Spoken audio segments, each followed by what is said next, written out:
All right, Brian, hopefully you are getting some audio from us. I had to do a password thing.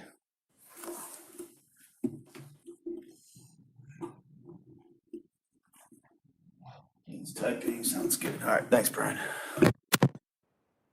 Muted video on.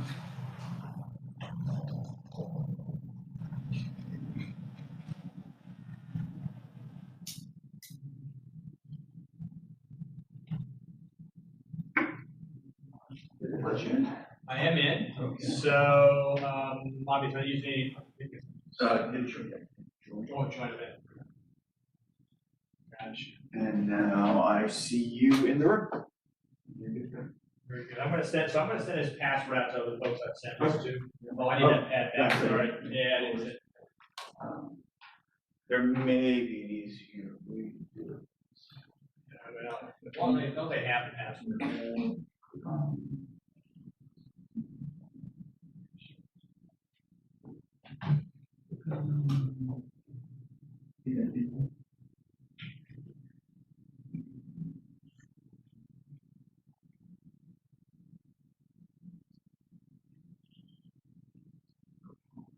I figured you can copy and paste it. Yeah. Thanks. Yeah, it depends on how the invite was sent out and how people forward it. Sometimes it includes it as an invite. Sometimes it's like if I send it to you specifically and you forward it, it's someone else trying to log in with your credentials. Join events. I see it down there. Panelist password. I forwarded that, so everybody can use that same password? Yes. All right.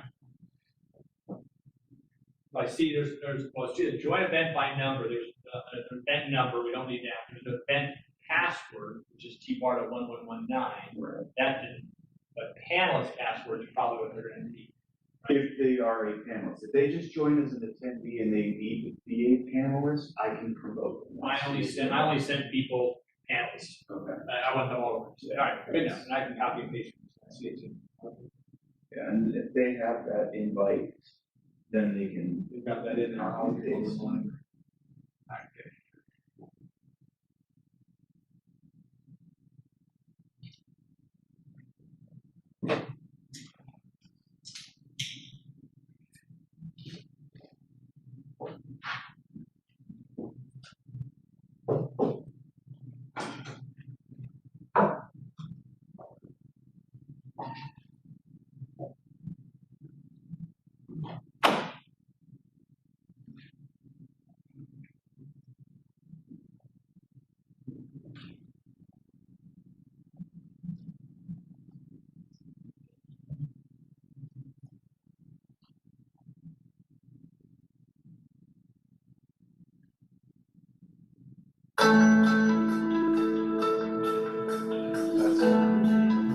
It's another beautiful morning in Tampa Bay, one of the world's best places to live, work, and play.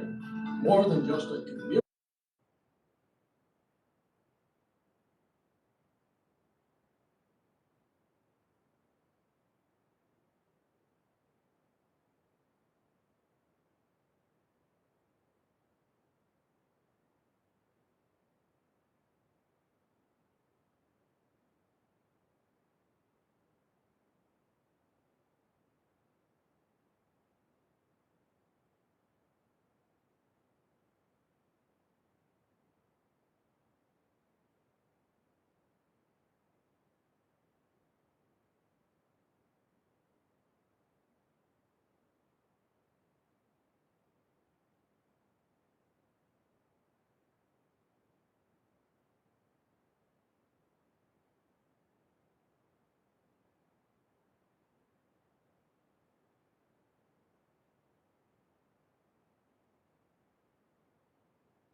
That was one of those headshots at a convention, and I just stuck with it.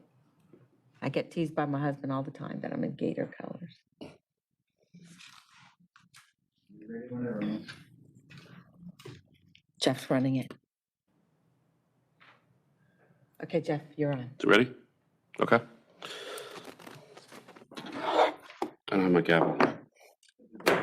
So let's bring this meeting to order of the November Finance Committee meeting. It's 9:05. We'll call this meeting to order. We'll start with the roll call. Commissioner? Okay. No, you have to be holding it. Keep holding it? Yes. Okay. I will call Jim Holton, Janet Long, Commissioner Janet Long, Commissioner Catherine Starkey, Here? Commissioner Jeff Holcomb, Here. Commissioner Renee Flowers. And that does not give us a quorum. All right, so we'll start with we'll just start with the agenda, and then when we get to the place where we need votes, hopefully our third commissioner will be here by then. So in regards to public comment, people wishing to address the board can do so in either two ways. You can email your comments to publiccomment@tbarta.com. My contacts, I have to be at the right distance. Email public comments must be limited to 400 words, received no later than a day before the meeting, and include your name, address, organization, and topic or agenda item. Also see staff prior to the meeting to complete a comment card. You'll be able to provide comment for 3 minutes when recognized. So next item, consent agenda items. We have the October Finance Committee meeting minutes. Any questions concerned with those? Nope. Look, motion to approve then? Well, we can't Okay, all take right. any action yet. So we'll go into informational items. All right. So we have the September, October financials. Melanie?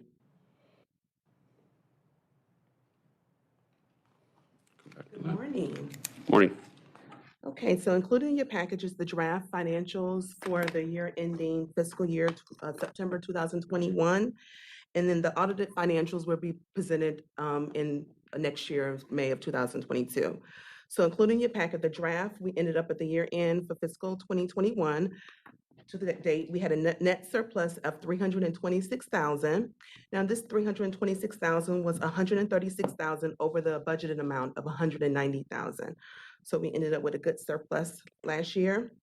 Looking at see what the revenues are, we were under budget about $2.6 million, and this was primarily due to the use of the 5307 funds and then the timing of the PD&E and technology study. Looking at the expenses, we were under budget by $2.7 million in pretty much all the categories here, with salary and fringe benefits, by reduction of staff, the staff training, and then also due to the expenses related to the PD&E and technology study. Moving over to the balance sheet for the fiscal year 2021, we had accounts receivable balance at $875,000 and accounts payable balance of $466,000. At the end of the year, we ended up with $308,000 in the bank. And that wraps up the draft financials for fiscal year 2021.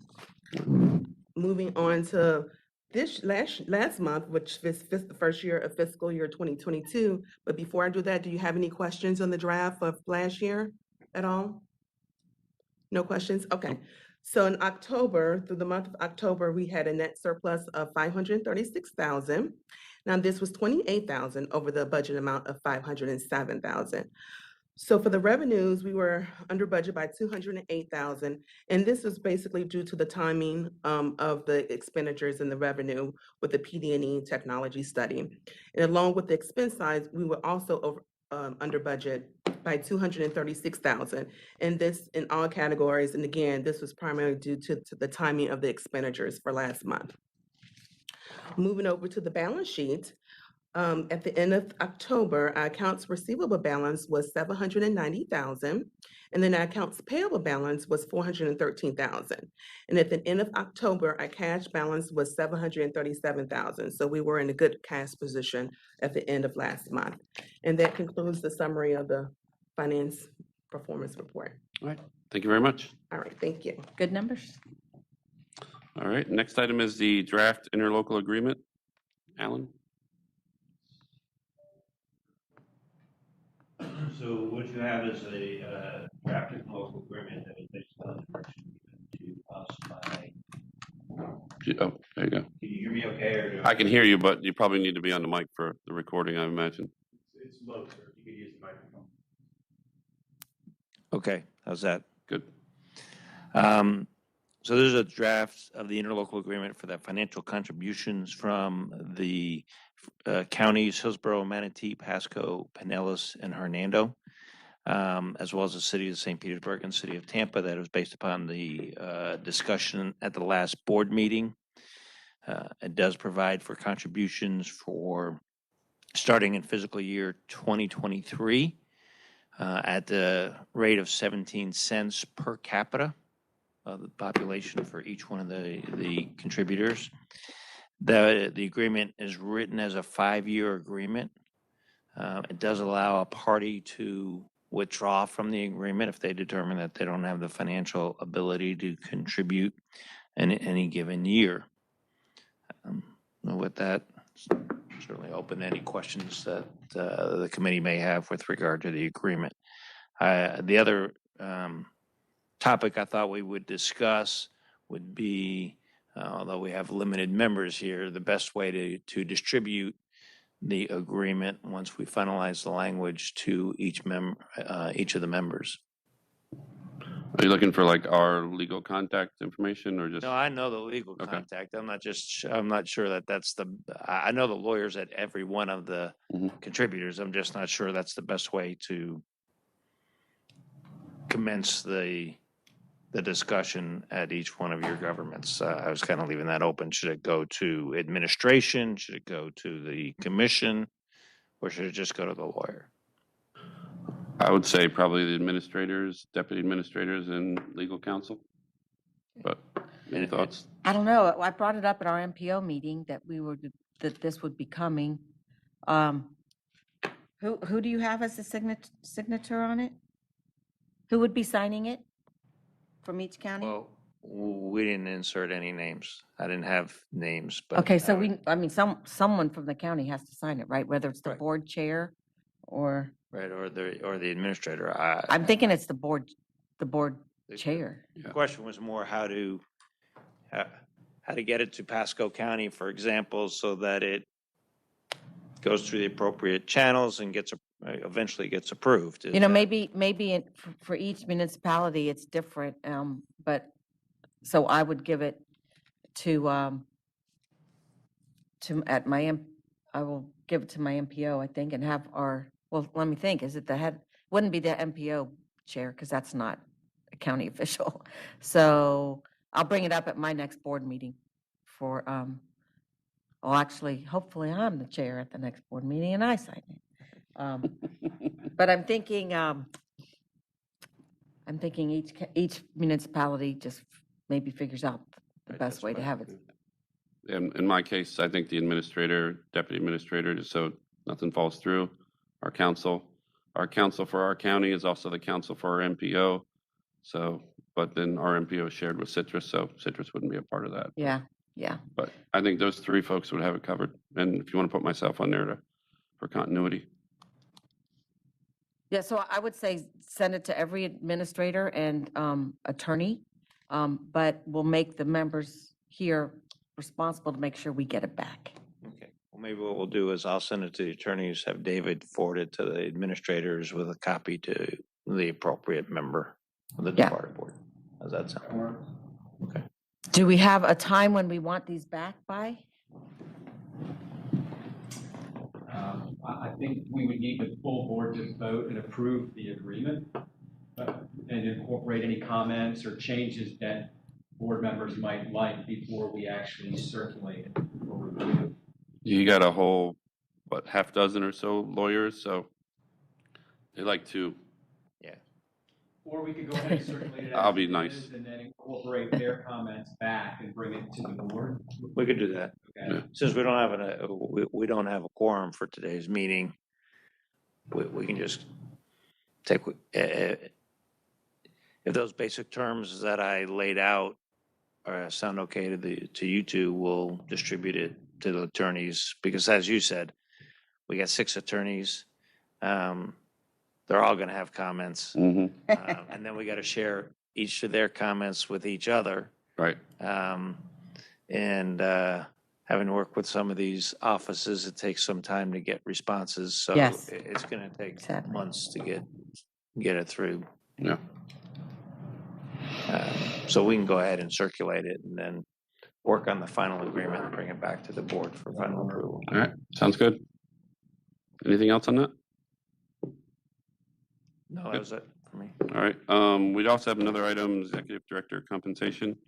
That has your name next to it, Commissioner. Well, I think this is David's automatic increase, right, David? It's, what is it, 2%, 3%? 3%. 3%, yeah. Okay. So, So that's something we would have pretty to vote on. well, we can't vote Yeah, on it now, yeah. but we'll move that to the full board, yeah. Okay. So next item I'm seeing is other business. Anything for that? Go ahead. I do have one item that I wanted to update you all on related to our line of credit with Pilot Bank. And I notified you all last month that Pilot Bank contacted us and asked us to move the depository account, the funds from our depository account into another institution because due to their merger with Lake Michigan Credit Union, they do not qualify as an eligible institution for us to keep those funds with. Since that time, we've been working with the attorney to amend the loan agreement with Pilot Bank. However, they actually contacted us a couple of days ago and said, again, due to the merger, we now need to close the account altogether, that we can't even retain the account with them, which is not necessarily an issue. I talked with Melanie yesterday along with Debbie Leas, who is our financial advisor from PSTA, and we all agree that a line of credit at this point is not really necessary due to the amount that we have in our operating reserve, and we've been getting along pretty well without using the line at all. I think actually in the close to 2 years that we've had the line, we've only used it once, and that was just shortly after we opened it. So although it was, a good thing to have in our back pocket, not really needed at this point in time. If an occasion arises down the road where we feel we may in fact need a line again, then we can address it at that time. But closing the account altogether and moving those funds into our account at SunTrust shouldn't create any issues for us at all. Okay. All right. Since we have a little time and we have our secretary over here, he can correct me if I get anything wrong because we had our MPO meeting yesterday. I'll just give you a little update from our knowledge, and I think it was kind of breaking news for the Suncoast Expressway extension going up into Citrus, that the going north from the county line in Hernando up to Route 44 is supposed to be done in early 2022. The next segment from 444 up to 486 is scheduled to be completed in 2025. And then the breaking news was beyond going from 486 back to US 19. That is being planned and funded. So I don't think any of us knew quite where that was until yesterday. So, and I think 2035 would be taking it from 46 halfway to 19. And then I believe that's road's called 495, and 495 to 19 is a little bit to be determined, but probably I would guess another 5 years after that or so. But good news that, I do know a lot of folks from this area, from the Pinellas area. If they're going to Tallahassee, they probably will want to access that. I've heard stories that they get to travel 19 and enjoy that whole ride. So, but that's pretty interesting stuff. And on another note, in relation to Pasco County, it looks like FDOT is working on, I think they're calling it a framework of an agreement for Hernando Citrus County Line Road. I'm sorry, Hernando Pasco County Line Road. So that may be projected to be another 6 months or so for that to get done. And then after that, they'll work on, I guess they'll put it in a 5-year plan to get, go through all the proper steps and funding and everything. So probably about $130 million project when you add in all the easements and everything. So it's good that that's going forward. So we're excited about that and excited about the expressway Where did you extension. say that's So- gonna end? Because I guess this is it right here, right now? So that is 480, that's probably 44. So that should be open up probably within the next, I don't know, they said early 2022, so And then you're gonna go it's gonna on go up to 486, which I think is that road right there, this one? to the bottom of the screen. Yeah, that one, that's 486. And then from 40, that should be 2025, it should be there. And then And then it's gonna go up and kind of curve northwest. And come up in here Yep. somewhere? And I think 495 is one road. It's going to get there 2035. 2030. That's our 2030. Okay. I think all these are on 5-year plans. Does that sound right? That they usually. Yeah, and that running through Turnpike, I'm not sure the dates myself, but Okay. they don't sound wrong, and it's supposed to come tie in near Red Level, Right. north of Crystal River and all. Yeah. What a difference that's gonna make for the economy on 19. Yeah. Because I'm sure new gas stations and fast food or whatever are gonna pop up at the intersections of that road. Are there very many where you get off? Well, I'm sure Cardinal, which is about halfway up Citrus County between the county line and 44, I believe that'll probably have all of that type of growth, I would imagine. Yeah. And then 486 has a fair amount of infrastructure there, and 44. So, but yeah, I mean, folks to the south here, getting more folks down here for Bucks games, Rays games, other events. Oh, it's gonna be be a a lot great more road. I easier. mean, that's how Yeah. I'll get to Tallahassee, for sure. Yeah. It's certainly gonna, but it's gonna be a commercial shock Yeah. to some of those people on Just 19. imagine what it did to Hernando County, 30 years ago, 25 Yeah. years ago, Yeah. so. And I got here, they didn't have the express bypass toll lanes yet, but it got there pretty soon, so. There is Starkey dirt on one of those exchanges. We say it's the best one, but I can't remember which one it is. But it's certainly the best one. Okay. Very good. I very think good. it's in Hillsborough County. All right, next item is future meeting subjects. David, anything you want to? Nothing that I'm aware of, nothing specific. Okay. Do we want to go in recess until the next commissioner gets here before we? Yeah. All right, so we'll be in recess at 9:22. Call this person back.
We don't have a quorum.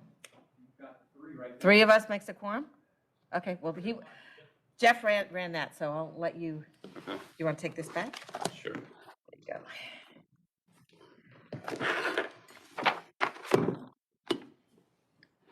go. Ready? All right. So we'll bring the meeting of the November Finance Committee back to order.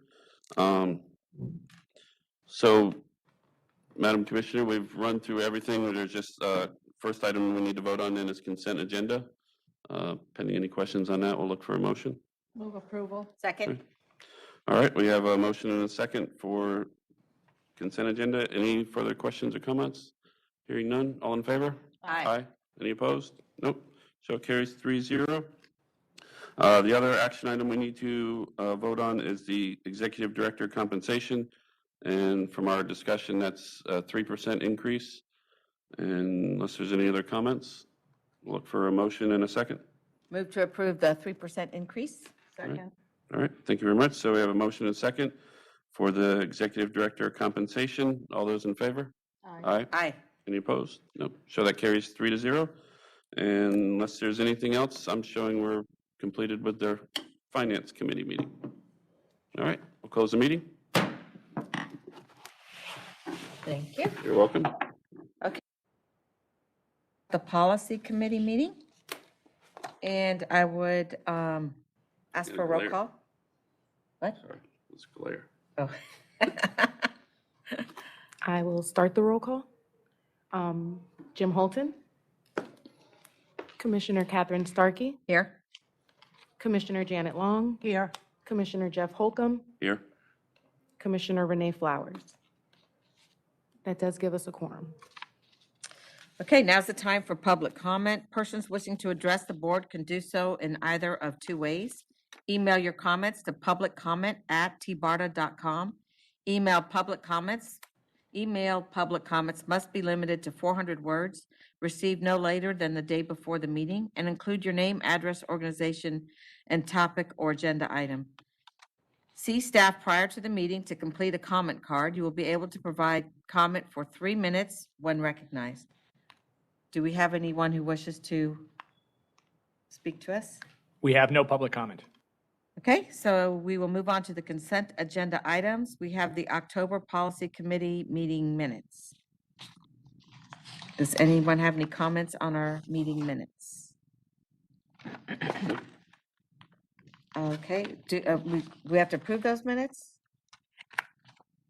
It doesn't say action item, so I don't even remember. It's not under an action item. Okay. So discussion and/or action items, the federal legislative update with Harry Glenn and Steve Palmer from Van Scoik. Are they online? Hello, Commissioner. Oh, I do need to vote on the minutes. Hang on one second, Harry. Okay. You know what? Okay, it doesn't have it as an action item, so I didn't remember if we did or not, even though we did it in the finance. So, all in favor of the consent agenda? No, I need someone to make a motion. I'll make the motion. Second. All in favor? Aye. All right, that passes. Good morning, Harry. Good morning, Commissioner. Steve and I are here. And Steve. Good morning. Hope you're doing well. I guess we'll give you a quick update on what's going on. I think the House is voting right now on the second of these big infrastructure packages, the Build Back Better Act, and I'll yield to Steve in a minute to talk about that. You know, as you may recall, the president on Monday signed into law the Bipartisan Infrastructure Act, which is the legislation that's primarily focused on, large part focused on transportation-related infrastructure, highways, bridges, and transit, along with other water and other things too. And Steve will give you a report on that. So that bill signed into law. The bill does include some transportation, additional transportation money. They're voting right now. Looks like they were actually, the House was in session until 5 o'clock this morning to set up this vote. This will go over to the Senate, where we're not sure what the timetable will be for Senate consideration of this bill. The goal is, I think, to get it done sometime in December, but we'll see how that goes. And then kind of next up in the agenda, we'll be trying to resolve the final fiscal year 22 appropriations bills. As you know, the federal fiscal year began on October 1st. the federal government's operating under a continuing funding resolution to keep the agencies open and running through December 3rd. Congress is going to have to pass another continuing funding resolution to keep them operating into later in December, probably like December 17th. And not sure if they can finish all their work by then, but there's additional regular operating funds for transit agencies in those bills. I'm going to pass off to Steve. He's been closely following, I'm sure up all night watching the House action on the Build Back Better bill. I'll pass to Steve to give you a summary of what's going on there. And the one thing I would just say in preference, excuse me, is that the funding that's in this legislation is primarily devoted to infrastructure construction activities. There isn't federal funding for operations of these facilities. And so I know at TBARTA, that's an issue you address is, there's the construction and the matches you need for that, but then there's also the cost of operating any systems that you bring online and how those operating costs will be funded. So that's a separate issue and outside the federal purview. But I'm going to pass over to Steve, and then I'll come back for some closing comments. Thank you, Harry. Thank you, Commissioner. We've covered, I think, in previous meetings the Infrastructure Investment and Jobs Act. They're just in summary fashion. There's an additional, over the next 5 years, there's an additional $39 billion for transit. As Harry said, that's all aimed at infrastructure. Now, the one thing that does affect TBARTA is the 5307 formula funds. That will increase by 30%. But the bad news is, unless nothing can be accessed until there's a full year appropriations bill, because while the authorization bill provides the money, the appropriations bills need to liquidate that cash. So we're still a little bit on hold for all of that money, and that's true across the country. It's not just TBARTA. But the remainder of the money is going for bus acquisition, for fuel, for zero emission buses, for capital investment grant programs such as the Sunrunner program was funded out of that from the Federal Transit Administration. And then, as Harry alluded to, there is another $10 billion grant program in the Build Back Better Act. We're not going to get into that. That's focused on accessing affordable housing and low-income riders. And the reason we're not going to spend a lot of time on it is we don't know, as Harry said, whether the bill will become law or whether it'll die in the Senate. So the House is voting on it today. They have only got one. It's going to be a Democratic-only vote. That's the key point to make. So there's a lot of opposition to it, a lot of concern that Republicans have over the bill. But the good news is the majority for TBARTA, the majority of those funds in that $1.7 trillion bill are aimed at healthcare, climate change, childcare, education. They're not necessarily focused on transit. They included a small amount of money for transit. With that, I'll turn it back to Harry, and at the end, we're happy to answer any questions. And Commissioner, just to give you a magnitude, I'm just looking at my notes here, and Steve can confirm this for me. So the bipartisan infrastructure bill that the president signed into law, as we've talked about before, about all the various pots of funding, some are supercharging existing pots of funding, and then there's funding for some new discretionary grant programs that will come online. We continue to talk to David and your staff about those programs and to keep seeing if there's anything that would be helpful to TBARTA. But probably the largest pot of funding in there that would be of interest to you down the road would be, Steve referenced it, called the Capital Investment Grant Program. That's the funding that was used, correct, Steve, to fund the Sunrunner program and for PSTA.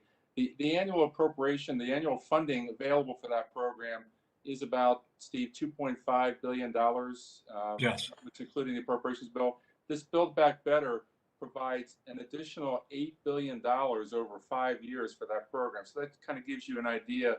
I think that's the correct number, Steve, but that gives you the idea of how the bipartisan infrastructure bill is supercharging the money that's available to transit agencies around the country. So, I know you all are working through decisions on the BRT project, the links to 3 counties, and working to move that along. I know David and staff have talked to Fpta and keeping them informed about that. And so there is a large pot of funding. It's available over the next 5 years.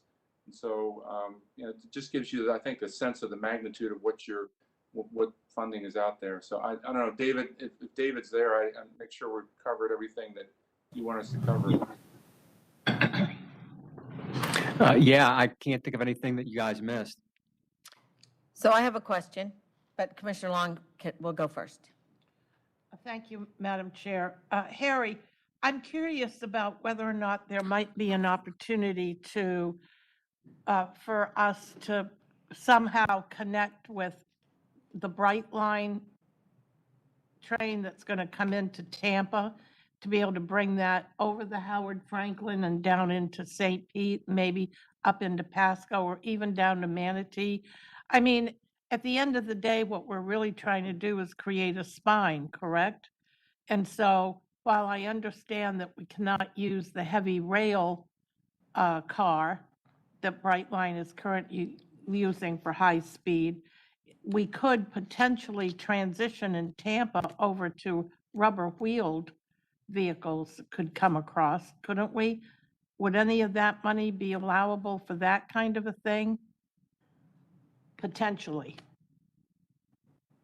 I guess my question is that, are you talking about like an extension of the BR, like a spine off the BRT project to the Brightline Yeah. station in Tampa? Is that what you're talking about? Yeah. I mean, Steve, I think that, if you had a capital investment grant program, if you were working on I would think, Steve, your thoughts on that? It absolutely, it would be eligible. However, Commissioner, you're aware of the timeline. It would be relatively lengthy just because you have to go through the same process the Sunrunner went through.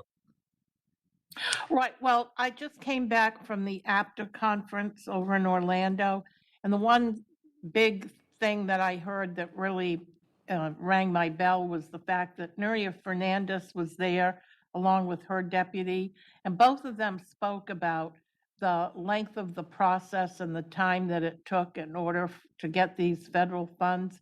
And they are looking for input back to them about what our ideas might be that would help to shorten that process. And on my list of things to do was talk to the secretary over here about what his thoughts might be, that we could maybe combine some of those things or somehow rethink how transportation funding is allocated. Because Steve, with the way in which technology is moving, opportunities forward at breakneck speed, we can't keep on with the same process that we've had for the last 50 years and think we're going to be able to be competitive.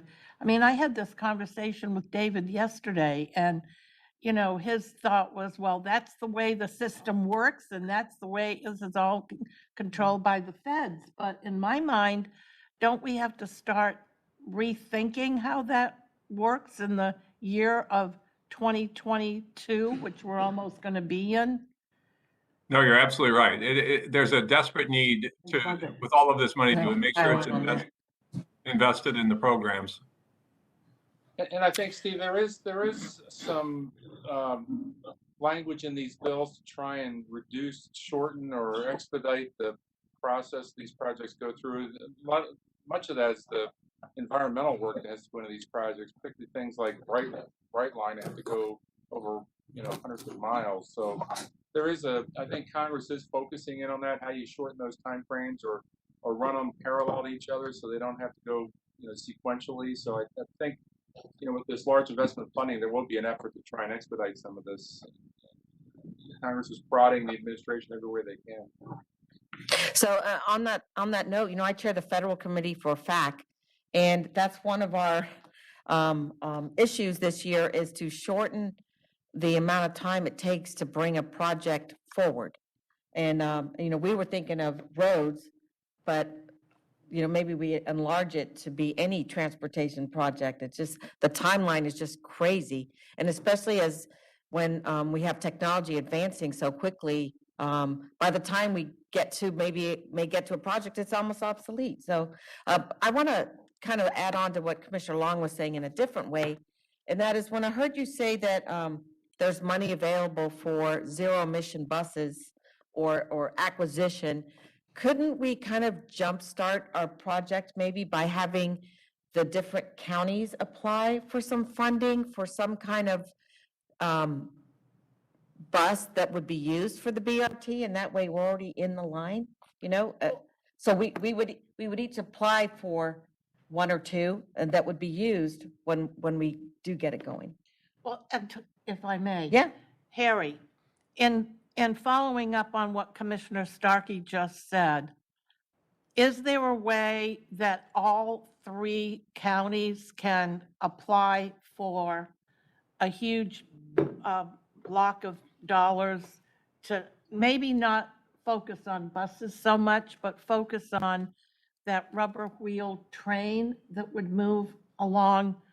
I don't know. Whatever it is, Whatever it is, but something that takes advantage of new technologies, that doesn't rely on old technology, but rather focuses on something new. well, are you speaking of something that would be on a rail line? It could be. Well, I'm focusing on something that, because we already have voted on the BRT, and I know we're in that first stage of studying it, or whatever stage we're on, but if there's money now for zero emission buses, and if that's what we're gonna use, or whatever we wanna call it, I know we don't wanna use the word bus, but The whatever, rubber wheel. a rubber-wheeled train. Like they did in China. Do you remember Secretary Gwen, when you and Ming Gao had that little video? I was so excited about it because they had, the South Florida people had gone to China to study what they had Yeah. done. But we could, if, and my head of my, I can't remember what we call it now, Go Pasco or something, is here. So I don't think we have any zero emission buses or whatever. And so we could, if we knew what we wanted to use on the We BRT, just ordered 60 of them. say, well, maybe we try and get a grant to get some that can be used on our new corridor, and at least we've got something from this money. But can we do it, all 3 of us at the same time, or is that lessen our chances, Harry? Or Steve? It would not. Certainly the individual transit agencies could apply for grant funding. And I will say, let me just parenthetically say, the biggest increase in all of the transit programs is in the low and no emission grant program. Yeah. The funding goes from $55 million a year to 1.1 billion. So it's a significant increase in funding. If each of the transit agencies applied and procured zero emission buses through that program, and then later decided to apply them to the BRT project, I think the Fta would be happy, because at least some of those capital costs would already been incurred. So Steve, listen to what you just said. TBARTA is the agency that is supposed to take care of those big regional projects. But we So give them to if TBARTA. if all 3 transit systems come together and agree and work on the plan, which we've already voted on through TBARTA, well, then why couldn't we apply for that? There would be no reason you couldn't. And then we do a memorandum of understanding, PSTA gets so much, Yeah. HART gets so much, and the Pasco, At least we're doing something and getting further down the road. I like it. what do you think? I guess the only Hello? thing that I guess, and I'll pass this back to Steve too, just for his thought, but my only thinking on that is, I know just in working with PSTA that they have a plan to procure electric buses through the Low-No program themselves. So they would have to, I guess, Steve, file a dual application, one for their buses and one. Are you suggesting, Commissioner, that you'll buy the electric buses now and use them like PSTA would use them until the BRT route came online? Is that what your thinking is there? Well, Yeah. well, kind of, sort of, because we're already in the process of ordering those totally electric buses. And we have a big aspirational goal of ordering 60. That's how many we're going to start out with for our fleet.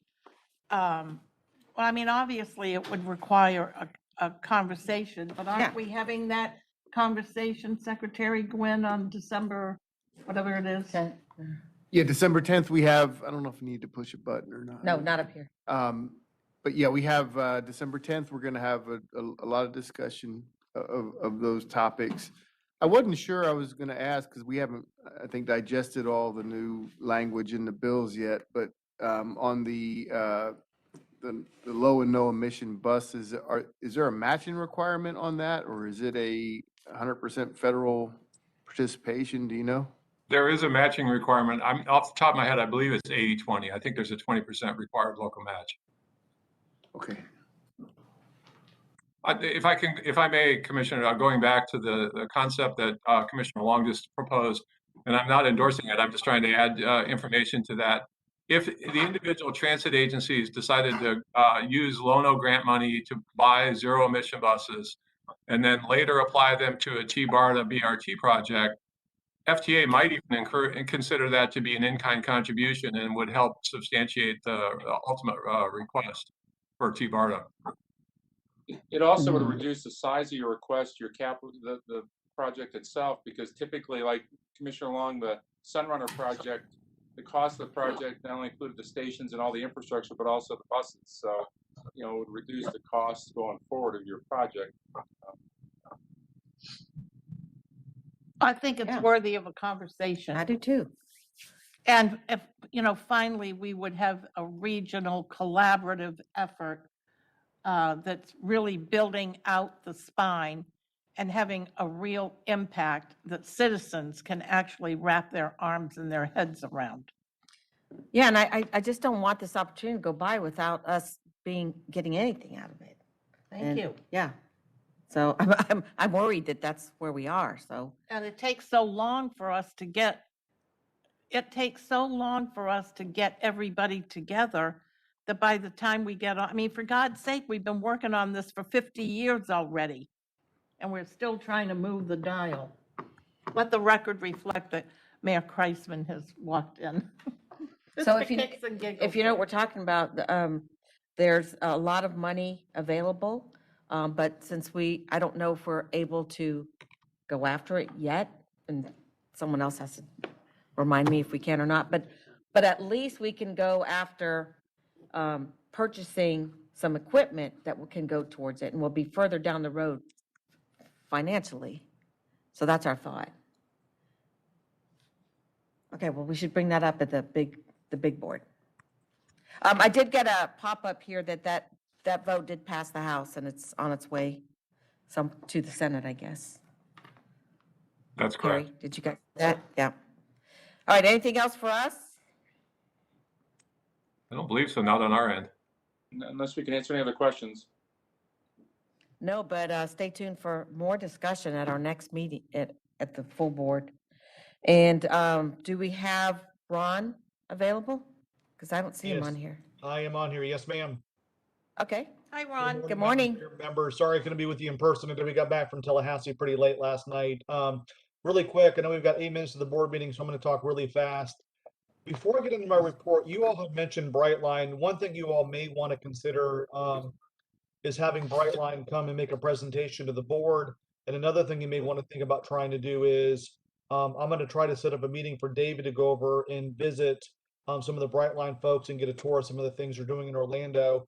That may be a nice field trip for some of our board members as well. So just something to think about. As Brightline's making a lot of progress, with the Miami to Orlando efforts, and obviously starting their efforts from Orlando over to here. And I think that's something that we as an organization should be up to date on. So just really quick, since our last time we got together, we had David in Tallahassee, November 2nd through the 4th. Had about 12 to 15 meetings with Bay Area legislative delegation members. David, I think you would also say I thought the meetings were pretty well received. I think we did a really good job of explaining to them what we've been doing over the last year with regards to not only BRT, but also talking very specifically about transportation disadvantage and some of the things we've been doing around that. Talking about what we've done from a staffing and from a budget standpoint as an organization. Then more importantly, talking about some of the things we're working on in the future as it relates to like the CSX corridor as an example. Well, David was there. We actually had dinner with Bamitra Simmons, who's the new CEO of the Tampa Bay Partnership. As you all know, the partnership's been a big supporter of TBARTA over the years, and so I thought it was important to make that connection. And so we'll have David back in Tallahassee in November, or excuse me, during session, probably. I think we have that for the end of January, early February, as we kind of get farther into the budget discussions. Just kind of quick update from a time frame standpoint for you all know where we are is. So this week we just wrapped up special session, which was supposed to be committee week number 5 of 6. We only have one committee week left before session.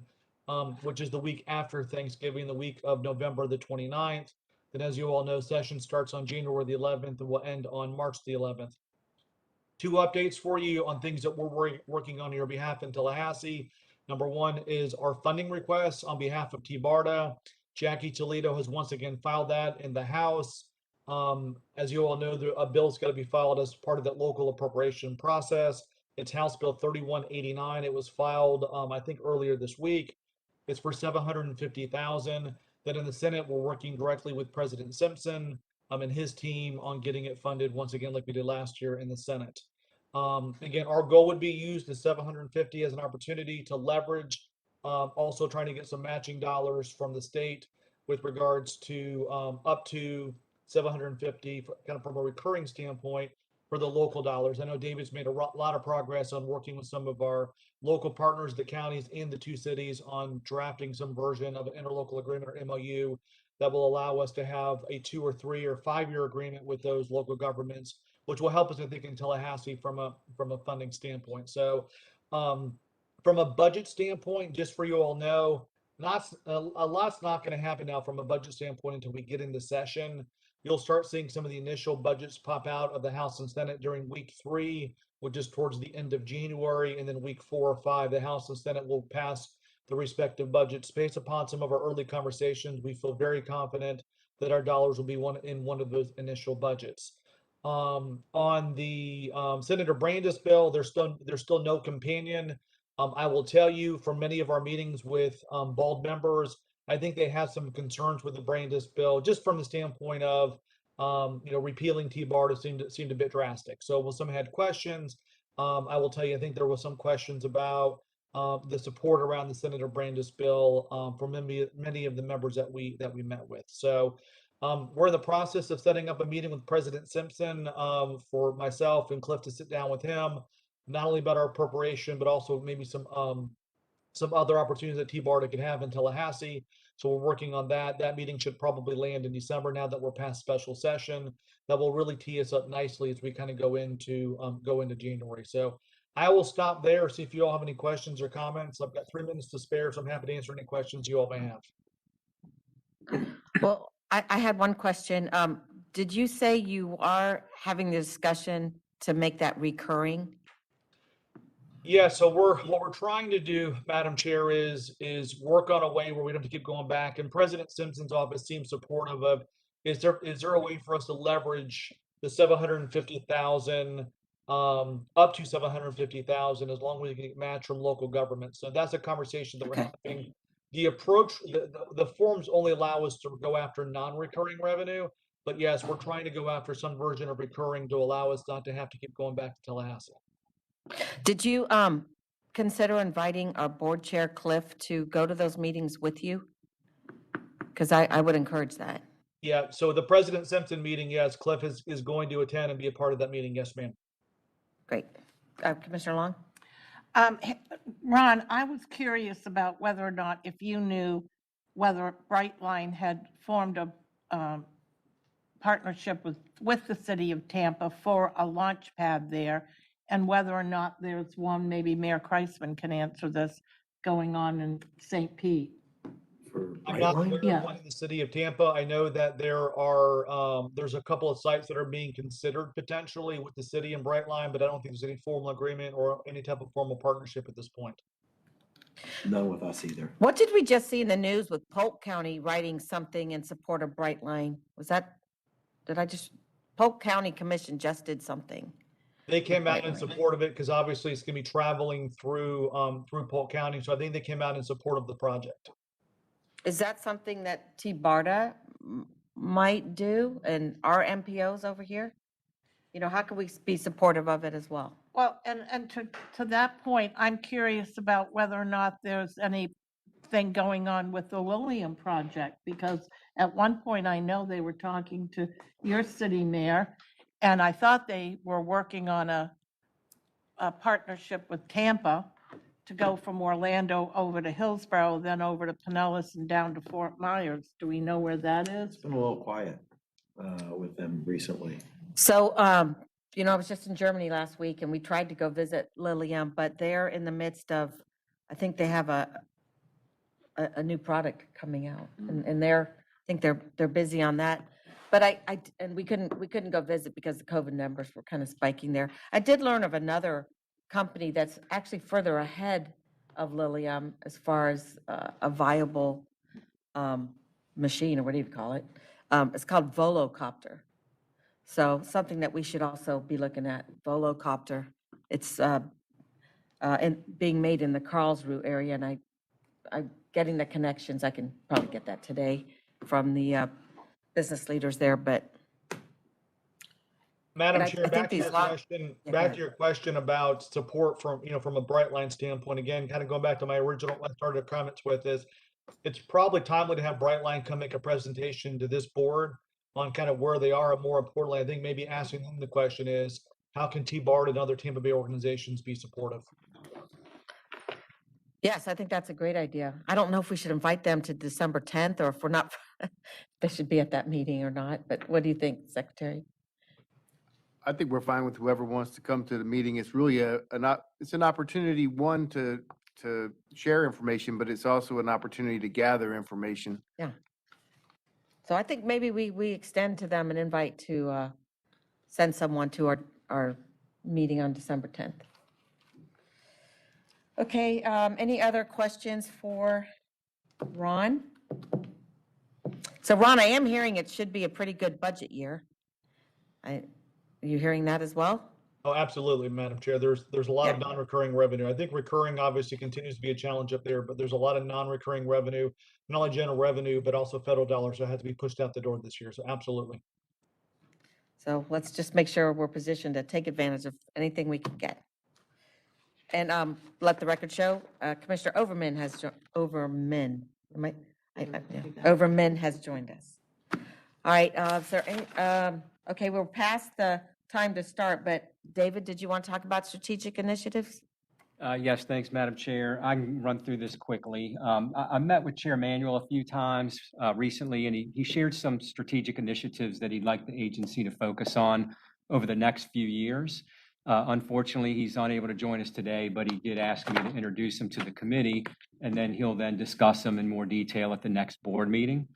The map that you have in your packet is of the regional transit vision that the board adopted a year and a half ago related to Envision 2030.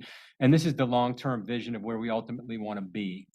The items that he wants to focus on will help us continue moving in that direction. Number one, obviously, he wants us to continue working on the regional rapid transit project and the locally preferred alternative that the board adopted, including the dedicated lanes to Pasco County and identifying all station locations. And this would also involve identifying all project elements and phasing options and pursuing any components that could be started sooner than later. Secondly, he wants us to study the best uses of the CSX corridor, which obviously will position the corridor as a regional project and help determine what the ultimate project will be, which, as everyone's aware, is a precursor to any negotiations with CSX. Next, he wants us to collaborate with FDOT on the idea of TBARTA potentially operating intermodal centers.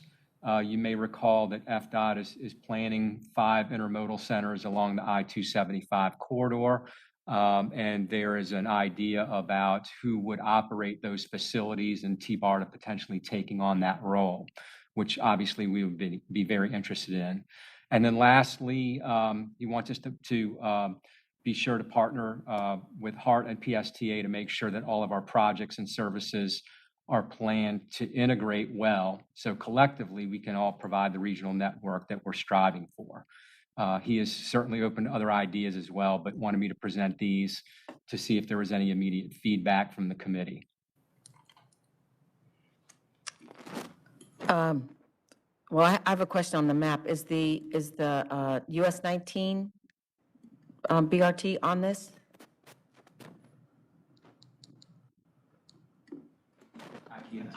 I can't tell either. I'm trying to. It doesn't look like it's called out in a highlighted way. It's not. That's all. And so I would want that to be added to this map. But I wonder if we should, is there anyone else coming today? Is this the whole board that will be here today? This is everyone we're expecting for the board meeting, yes. Okay, so I just wonder if we should just save that discussion for the board meeting, if we want to. If I'm looking at the map right, granted, I'm nearsighted, but I believe that dashed line, that says RRT Long-Term Extension. And if you look on 19, you do see a dashed line. Well, it would be pink, wouldn't it? Yeah, it's not the same color, it's black and white. Yeah. I think that is local agency. Uh, So it needs to be added. Okay, great. So why don't we save that discussion for the full board and, keep looking at that? Chair Starkey. Yes. I don't know if this is on, but Commissioner Kemp is not able to attend today. She's doing a selection process for the Mosey Executive Director, so she let me know she would not be here today. Okay. So I believe we are at full. Yeah, and we have some commissioners at the FAC conference. And I don't know where the other, and Holton and Cliff couldn't be here either today. So Cliff's missing one that's close to home. Okay, so I think, will that be it for the policy meeting? Is there anything else? Okay, so I will close that meeting and then we will start the new one. So I am chairing it today again. I told him not to do this. Do you remember that? I said, if you're going to be chair, you have to show up to the meetings. And here I am. But we're going to call to order the November board meeting of TBARTA. At this time, we'll stand for the Pledge of Allegiance, and then we'll take roll call. I pledge allegiance to the flag of the United States of America and to the republic for which it stands, one nation, under God, indivisible, with liberty and justice for all. Okay, and can we have the roll call, please? Jim Holton, Cliff Manuel Jr., Commissioner Janet Long, Here. Councilman John Dingfelder, Mayor Rick Kreisman, Here. Commissioner Pat Kent, Commissioner Kimberly Overman, Here. Commissioner Catherine Starkey, Here. Commissioner Reggie Bellamy, Commissioner Renee Flowers, Commissioner Jeff Holcomb, Here. Secretary David Gwynn, Here? Secretary LK Nandan. That does not give us a Nicole quorum. Mills, District 1 here for LK. Who was that? Who was that? Nicole Mills For who? for LK Nandan. Okay. Fpta. Okay, now is the time for public comment. Persons wishing to address the board can do so in either of two ways. Email your comments to publiccomment@tbarta.com no later than 30 minutes prior to the meeting start time, and your comments will be read into the record. To speak during the meeting, phone 1-267-866-0999 with access code 123435187630. No, 30 minutes prior to the meeting. You will first speak to a staff member, then be able to provide public comment for a maximum of 3 minutes when recognized by the chairman. This public comment period will be extended for up to 30 minutes. Do we have anyone wishing to make public comment? We have no public comment. Okay, at this time, I will take on the consent agenda items. We have the October board minutes. Can we take them all in one vote? We can take them all in one vote, right? We don't have a quorum. Oh, we don't have a quorum. Okay. B is withdrawn. All right, so then we will move on to discussion and action items. We will take the Citizens Advisory Committee report from Bill Roberts.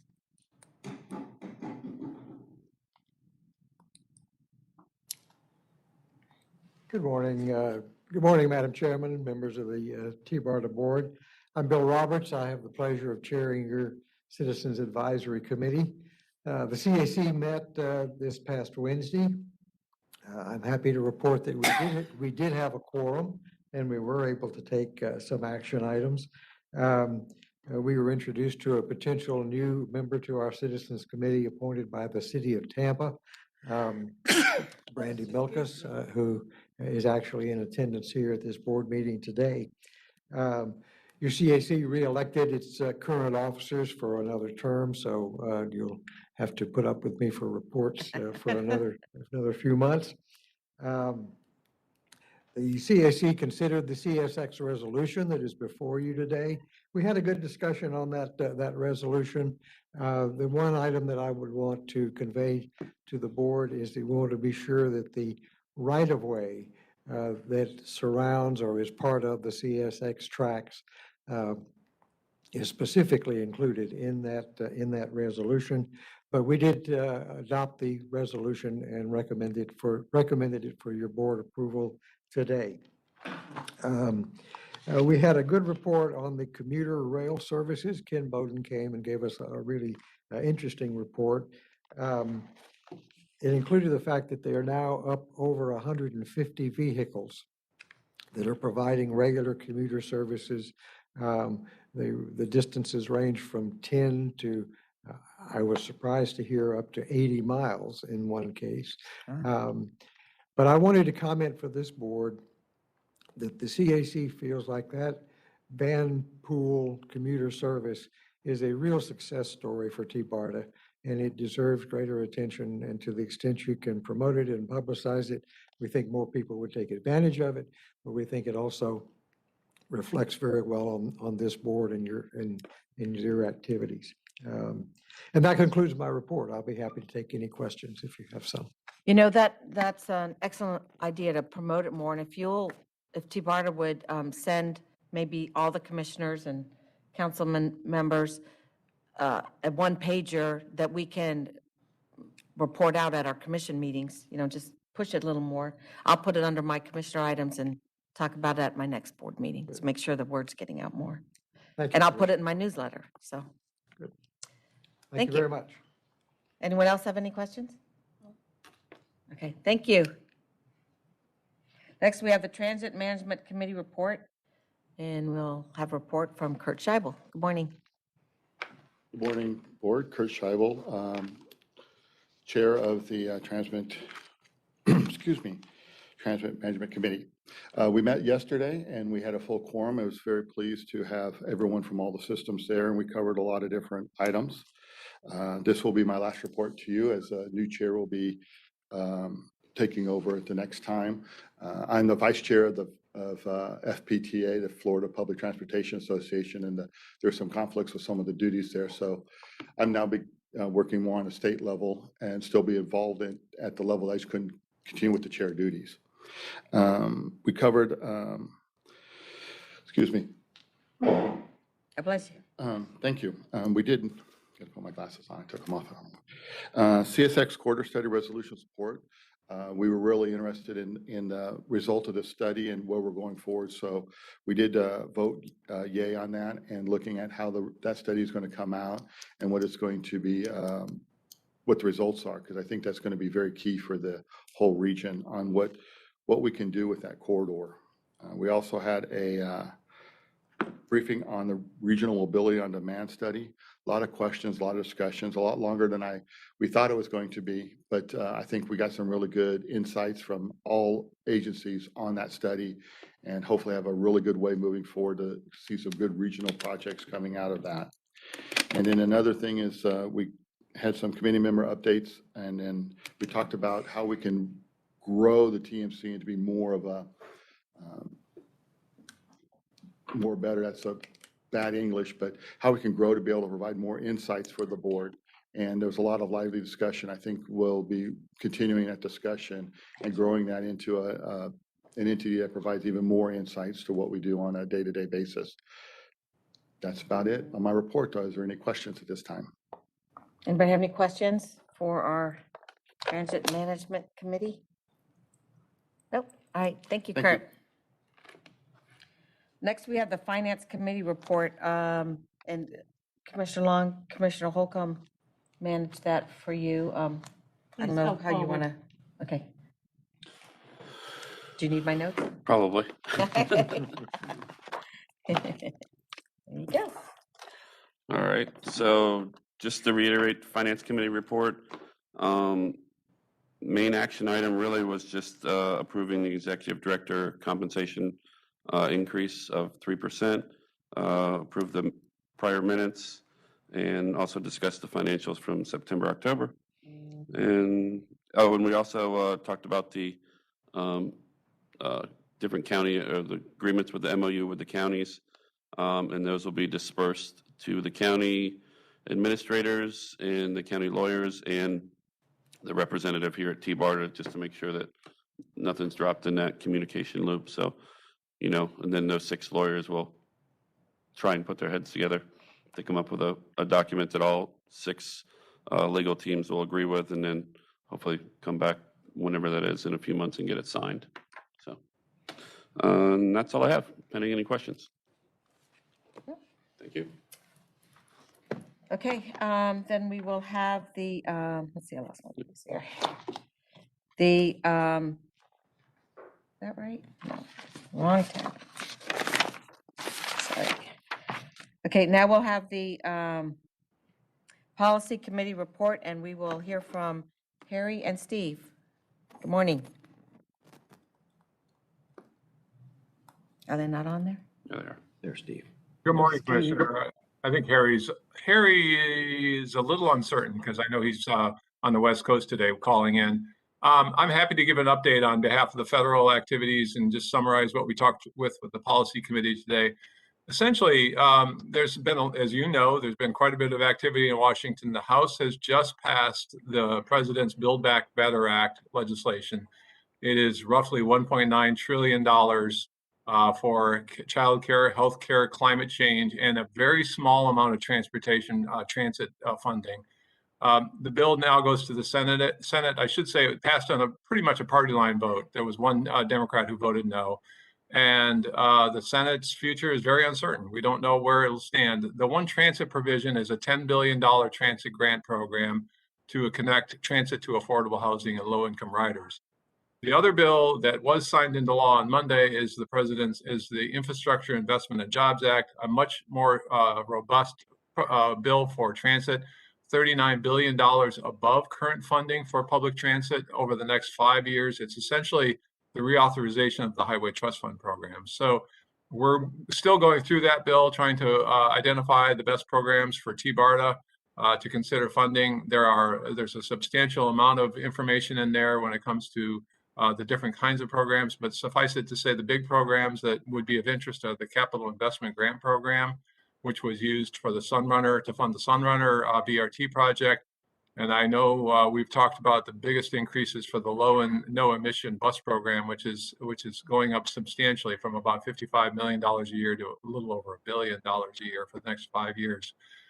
In addition, the annual appropriations process is muddled, like much of what Congress is doing now. We're operating under an extension to December 3rd. Fiscal year starts on October 1st. Congress kicked the can down the road to December 3rd because they have been unable to reach an agreement on a number of different big issues, nothing transit related. But the problem is the longer that delay takes place, the increases in the formula funds that TBARTA and other transit agencies would benefit from are delayed. So until there's a full year appropriations bill, which could happen, we think probably the earliest would be February. The increase in funding under formula programs is going to be pushed back until that time.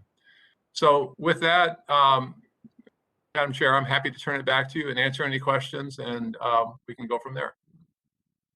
Thank you very much. Any questions? Go ahead, Tim. Hey, Steve, Commissioner Holcomb. So quick question on the Build Back Better. You said 1.9 trillion, and then I think I saw a headline. I haven't been able to keep up with all this, but I think I saw a headline saying that it's going to cost 367 billion. Is that the latest number? It is the latest number that came out of the Congressional Budget Office.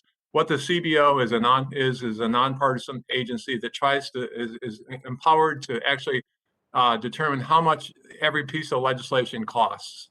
And of that it's probably $1.9 trillion now because the House the leadership added another provision late that wasn't, the rhetoric didn't include.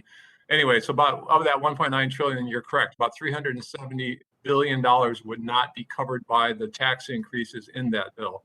So over 10 years, it would add. They propose that it would add. Their analysis says it would add $370 billion to the federal debt over 10 years. That's correct. And then just one other question on the bipartisan infrastructure bill that has been signed and passed. And maybe I'm just a rookie here, but you indicated that the bill will fund various projects, but then there's appropriation bills that have to implement that. Is that my understanding? And then I guess another part to that question is, does that money come to the Tallahassee and then get distributed, or can it go directly to counties and organizations like TBARTA? Both of those are great questions. You should not apologize for those. Those are excellent questions. On the latter first, transit money goes directly to the transit agency. So it will not, it goes to, some of it goes to the MPO, but all of it, the large percent of transit money goes directly to the transit agency, which is the recipient of that funding. Highway money typically goes to the state, and that's probably what you're thinking of. They just set that up that way over the many years. Your first question was about funding versus appropriation. Oh, yes, sir. So a lot of the money in the infrastructure bill is direct appropriations. It will happen if Congress went away today. It would continue to happen. The money from the Highway Trust Fund, which is where the formula money comes from, and that's for transit and highways, has to be, and that has to be. The way I always describe it is you have a 5-year policy bill here, and then every year you need to actually pay the bills through the appropriations process. So the appropriations bill is needed to actually then give money back to the Federal Transit Administration so they can reimburse TBARTA and other transit agencies for the capital work that they do. Thank you. Did that help? Yes. Okay. Good questions. Forgive me for being your belt way. So Commissioner Long, if you wouldn't mind bringing back up, because Commissioner Overman wasn't here, and I'm not sure when the mayor arrived, but your discussion about first the Bright Line, and then let's talk about our idea of capital expenditure on buses now, since the money is available for low and zero emission buses that we could use. Right, it was for our quite an program. in-depth conversation, but the high-level thought process in my mind was, because we've been working on transportation funding for at least 50 years in our region, it seemed to me that we might potentially be in a better place today than we have been. And if all 3 major counties in the region, Pasco, Hillsborough, and Pinellas, could come together and talk about the amount of money that was needed in order to fund the all-electric buses and/or Brightline and/or Lilium and/or whatever futuristic project we are thinking about doing. Wouldn't it be a stronger, bolder message for the feds that they could embrace so that TBARTA would be better positioned to perhaps receive that money and help all 3 agencies build out the spine? I think that's what I was talking about. Yeah, and then we also had a discussion on if there's money, the money is available to buy some equipment that could be used on, what do we call it, the rubber, what do you call it, The rubber wheel train. rubber wheel train. Can we go ahead and put in to purchase some of those through some kind of MOU, where the 3 counties would, and whoever, the city, whoever, I don't know what that would look like yet, but would put in to purchase them with the mindset that these would be used for the BRT when we get it going.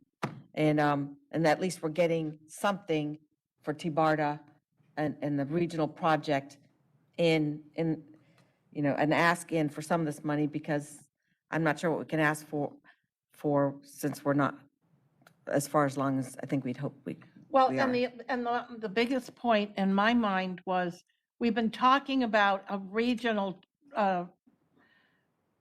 transportation system for 50 years in our region. And the way we operate today, we have a tough time coming to consensus on moving forward, but we've got a 5-year window here. And if we don't figure out a way to be better collaborative in our decision-making, I'm not saying it right, but I think you get I'm where not either. where I'm going. You know, we just don't have the luxury of taking another 50 damn years to make these decisions. You know, that does lead to a question. I've never been involved in a federal grant, so I don't have any idea how they work. How long is this window of opportunity open? So well, first of all, let me start from today. The bill has been signed into law. It will take several weeks and months for these programs to be really wound up so that the money's then made available through grant opportunities. The funding opportunities will be issued for existing programs, probably what my guess would be shortly after the first of the year. But for new programs, they still have to create the program, and the agency DOT or FTA has to issue program guidance, get comments, and then issue the notice of funding opportunities. So it'll take, the deputy secretary said, for those new programs, it could take 6 months. So starting from today, you're not missing anything. You're not late to the party. It does take But when does the window close? When does the window this is a 5-year authorization. So through 2022 through 2027. So Steve, couldn't those projects that we've already talked about, we can't piggyback on them as already existing projects? I honestly, Commissioner, I'm not sure. You know, that would be a conversation I'd want to have with the FTA before we've determined whether or not something like that would be doable. Well, can you talk to them and then get back to us before we start moving forward with great gusto and then find out that that's not reality? Sure, yeah, we'll be happy to. We'll work with David on getting the particulars of an idea like that so we can talk to the FTA as well. Okay, terrific. Thank you. Mayor Kreisman has a question, then Commissioner Overman. Thank you, Madam Chair. Steve, as far as the use of the infrastructure dollars, I know we're talking about low emissions or electric buses, but can any of these dollars also be used on the stations themselves? I was wondering that too. Because obviously for the premium transit, the two biggest costs that we're looking at are the stations and the vehicles. Yes, you can. And of course, for the BRT project, it is something where you need to work with the FTA. You know, TBARTA will have to work, as you're already starting to, work with the FTA in terms of outlining what the proposal is, what the funding would include, how much federal share there is. Does that, you know, how many stations would there be on the BRT line? You know, all of those things. What would the ridership be? What would be the financial contribution? So it's not I will say the capital investment and grant program is probably the most organized program of a federal grant program that I know of, where they evaluate all sorts of criteria to determine whether or not the federal government should invest money in those projects. It's not like an earmark where you go to a member of Congress and say, give me $5 million for this interchange. It's really a process that requires a lot of scrutiny and analysis. Yeah, well, I guess my question on that is are we in the position with where we are on the BRT and our little hiccup with Hillsborough to move forward with those asks? Does it matter? Does anyone know? I defer to the general manager on that. And then I know you want the mic. I think it might be good to get some input from our consultant with WSP. I know the RRT project is closely aligned with the work that FDOT is doing on I-275. And we did present the project to the FTA. We discussed it with them and reviewed with them what the project is all about. And at that time, they advised us to wait until we were closer to construction before we apply to get into the CIG program. So we would have to coordinate with FDOT on the timing of their work related to when we'd be ready to begin construction of any RRT stations. Okay, Commissioner Overman. Thank you. And with this new grant process or this new funding process, is it similar to traditional transit funding formulas? So for example, typically with transit funding, you have, the feds have a certain share, the state has a certain share, and the local economies have to have a certain share. And I heard, Steve, thank you very much for starting that process. It is a complex application process takes some time, but it doesn't mean, and it's very competitive. So we would have to actually have a full fleshed out plan, which we have a lot of that, I think, already in the works.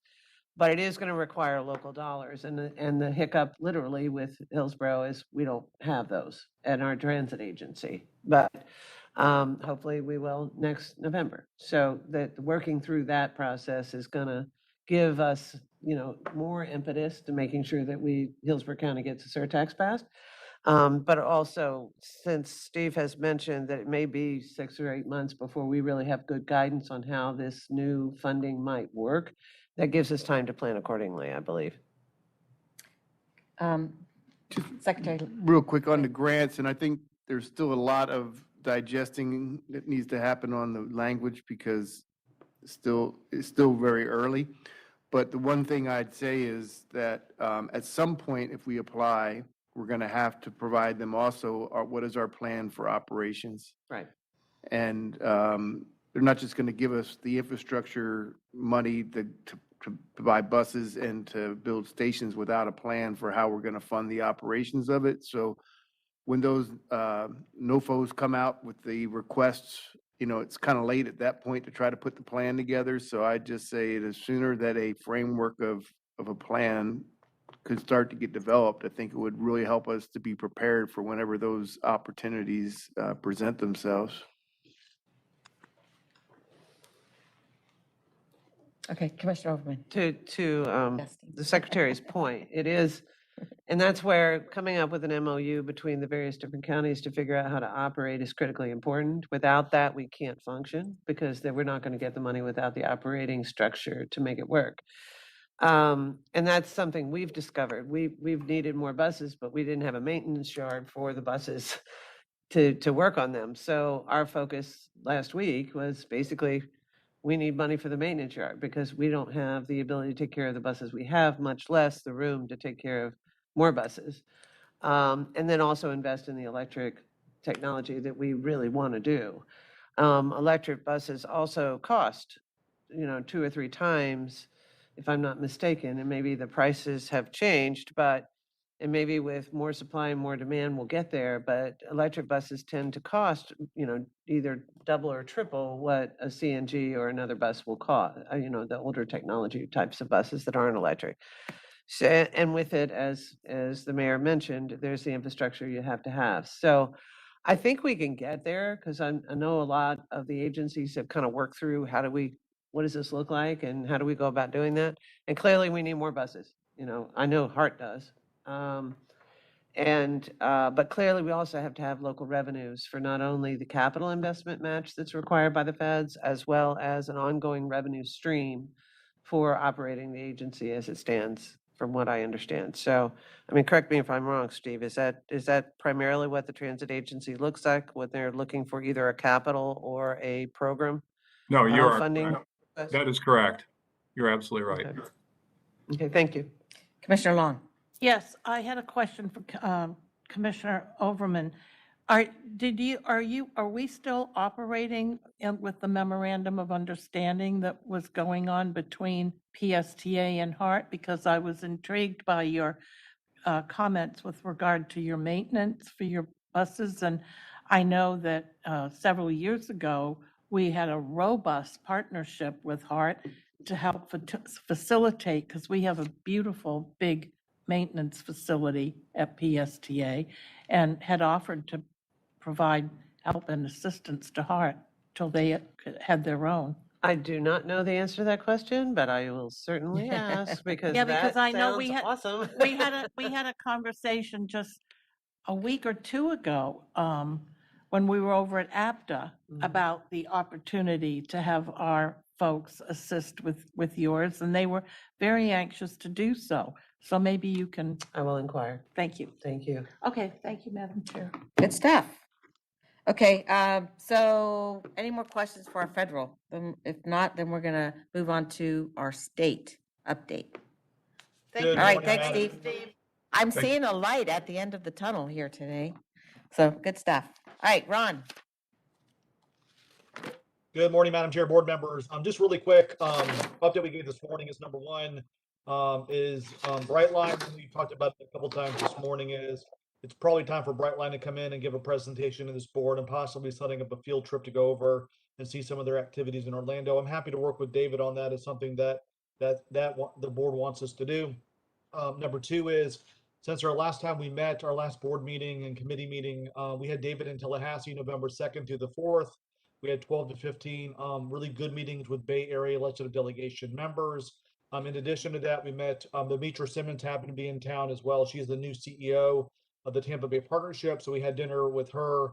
As you know, the partnership's been a long supporter of TBARTA. So I thought it was a good opportunity to build that relationship between Demetra and David early on, since she's been over there at the partnership.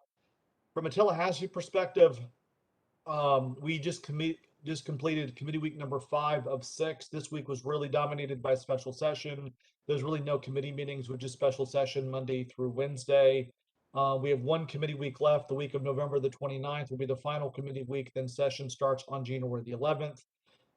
Let me talk about the 2 issues we're working on your behalf in Tallahassee. Number one is our appropriations project for $750,000 in operation dollars for you all. Representative Toledo has filed the bill, House Bill 3189. It was filed earlier this week. And then we've been working directly with President Simpson and his team on that funding in the Senate. It's $750,000. We're trying to leverage some of the local opportunities that Dave has been working on from an interlocal agreement or MOU with all of our county and our 2 city partners on trying to leverage those dollars to get some type of recurring revenue up to a 750,000 ask. It was asked earlier in the meeting, are we asking for recurring?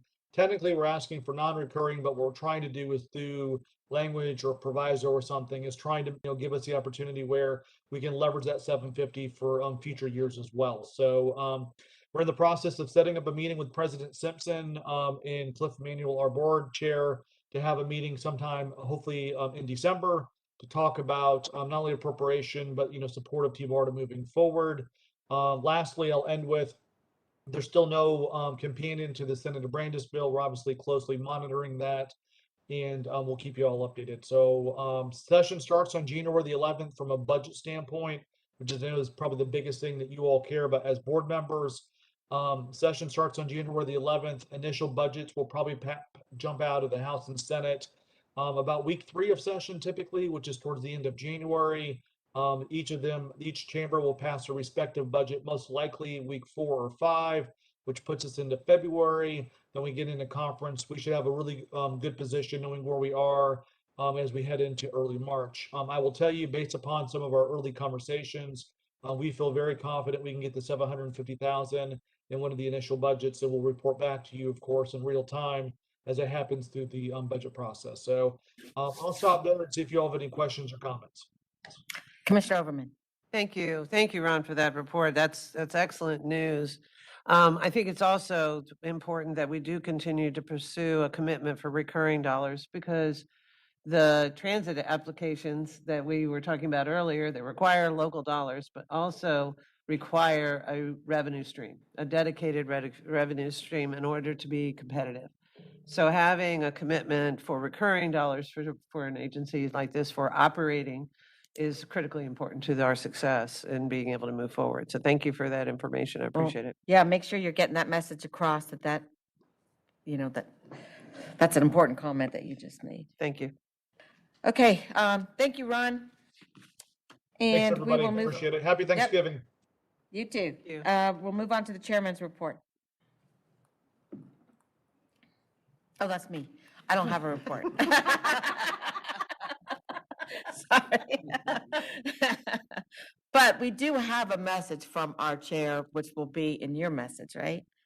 We'll bring up that map again and his initiatives.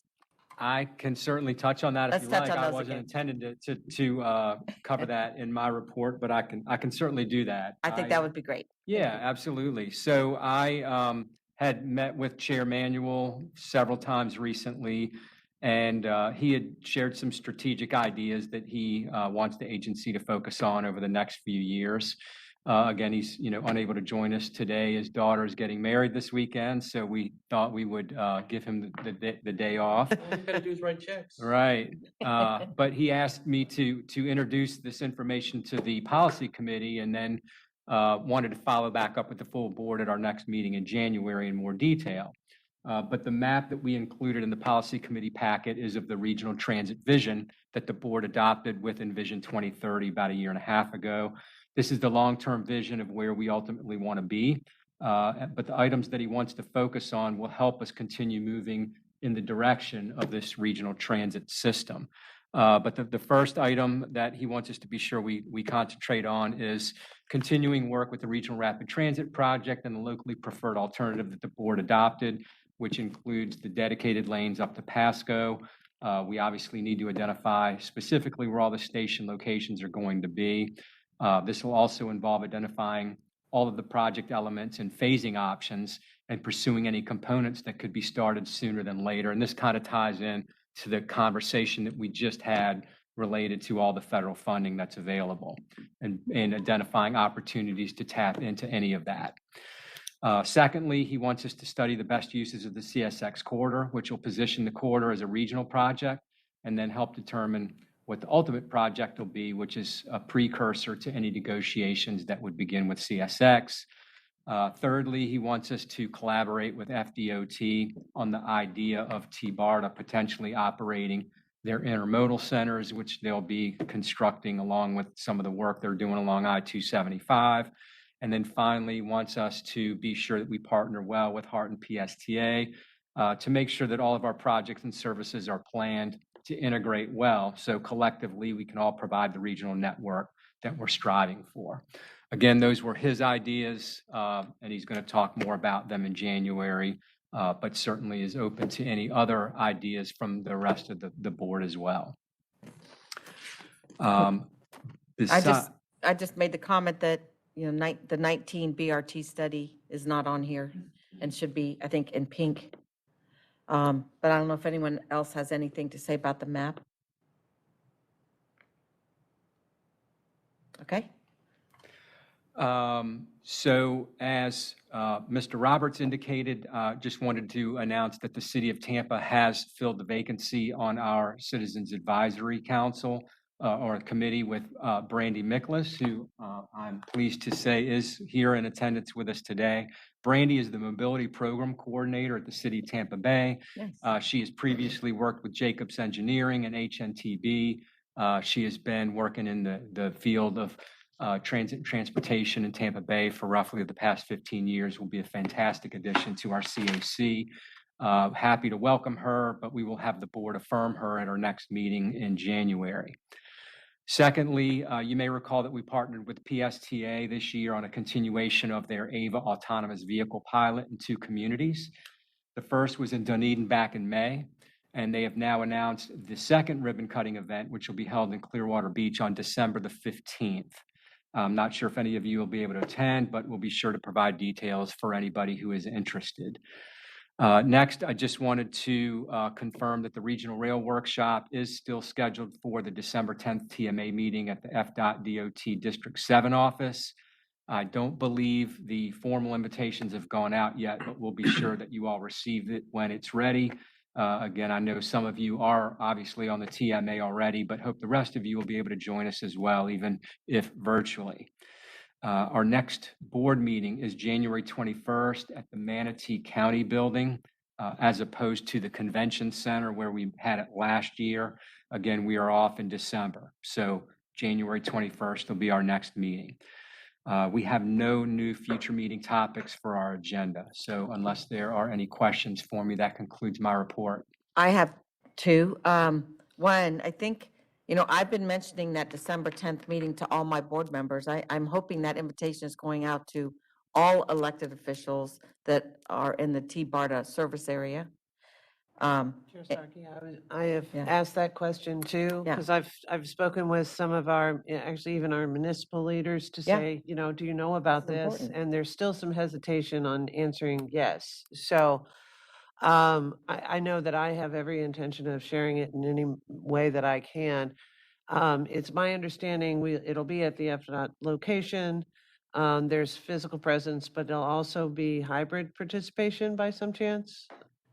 I'm pretty sure, I know Ming's on the line. I'll have him confirm that, but I believe we'll have a virtual option as well as in person. Okay, and then would it also be televised possibly on YouTube or whatever? I mean, can we coordinate something like that so the public can actually see what Yeah. we're talking about? Because I think there are going to be people that actually won't want to be in the meeting, but want to watch the meeting. So, and I don't know if there's some limitation on capacity, but I will check with Beth Alden because I know we were working on some of those items in the agenda recently, which I will put into place Okay. next week, What I time think. is that meeting? What time do we start? 9 a.m., as I understand it.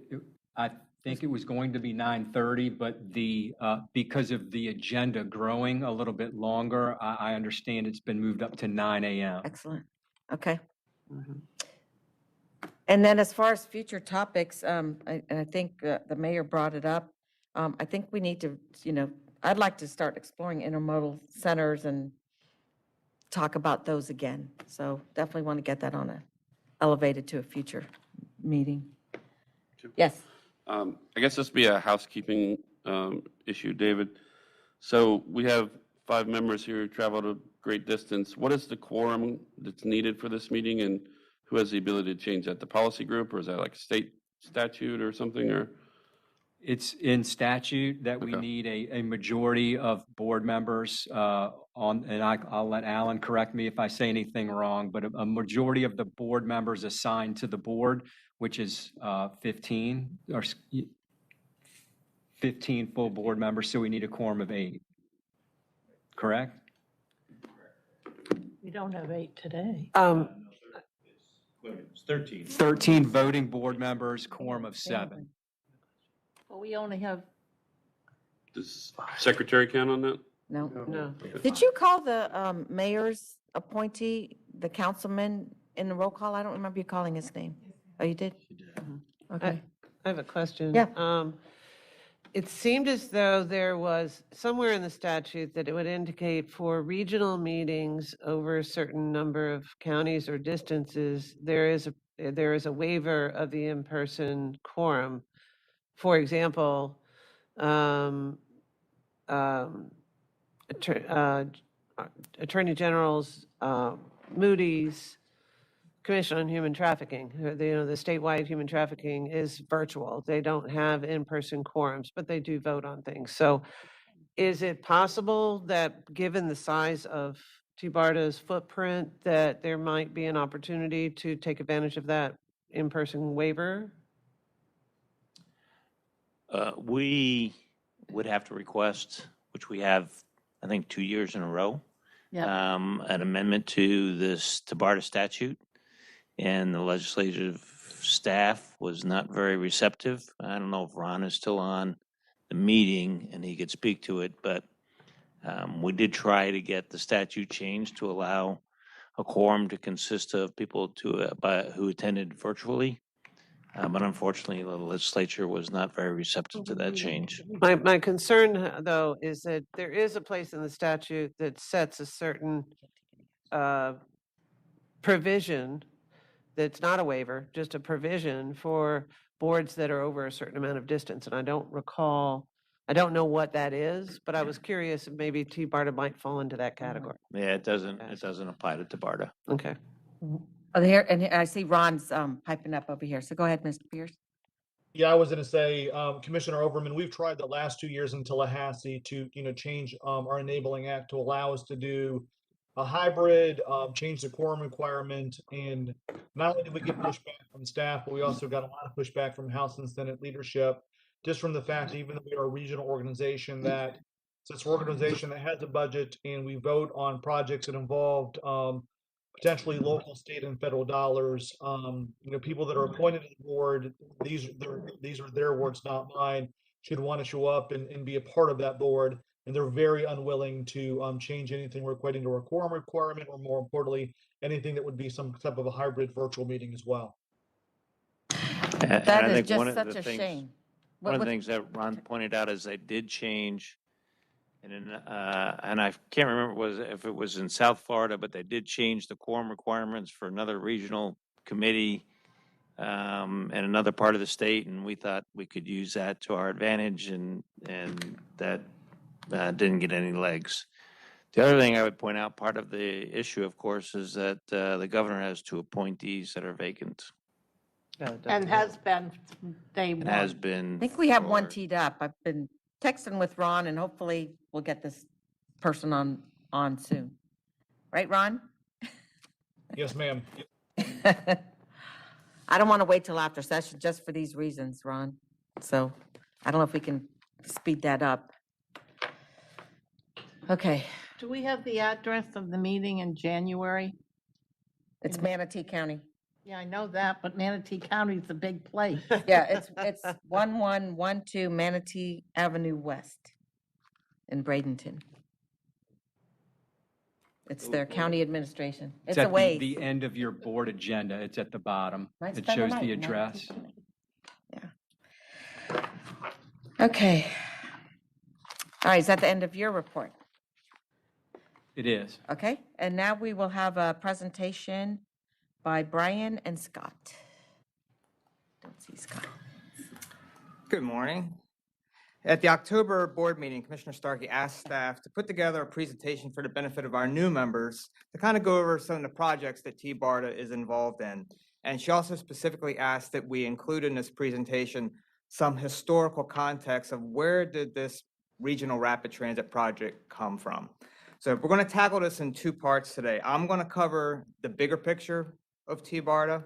Then Scott Pringle from WSP is going to follow me. He's going to give a presentation that kind of explains how the RRT was initially identified in this 2018 planning document we did called the Regional Transit Feasibility Plan. When Scott's got done, I'm going to come back at the end and just talk a little bit more about this CSX study that we want to do. Before I even get to the slides, though, I want to queue up a short 5-minute video that we did that was in support of Envision 2030. That's our transit development plan. We actually just got a national award for this last week from the American Public Transportation Association, Apta. I think it's a great video. I think it sets the tone for what I'm going to be talking about. I think Chris Jaddock next year is going to be going to the Cannes Film Festival to take this film. So, Oh, boy. Well, I'm going to go ahead and play it.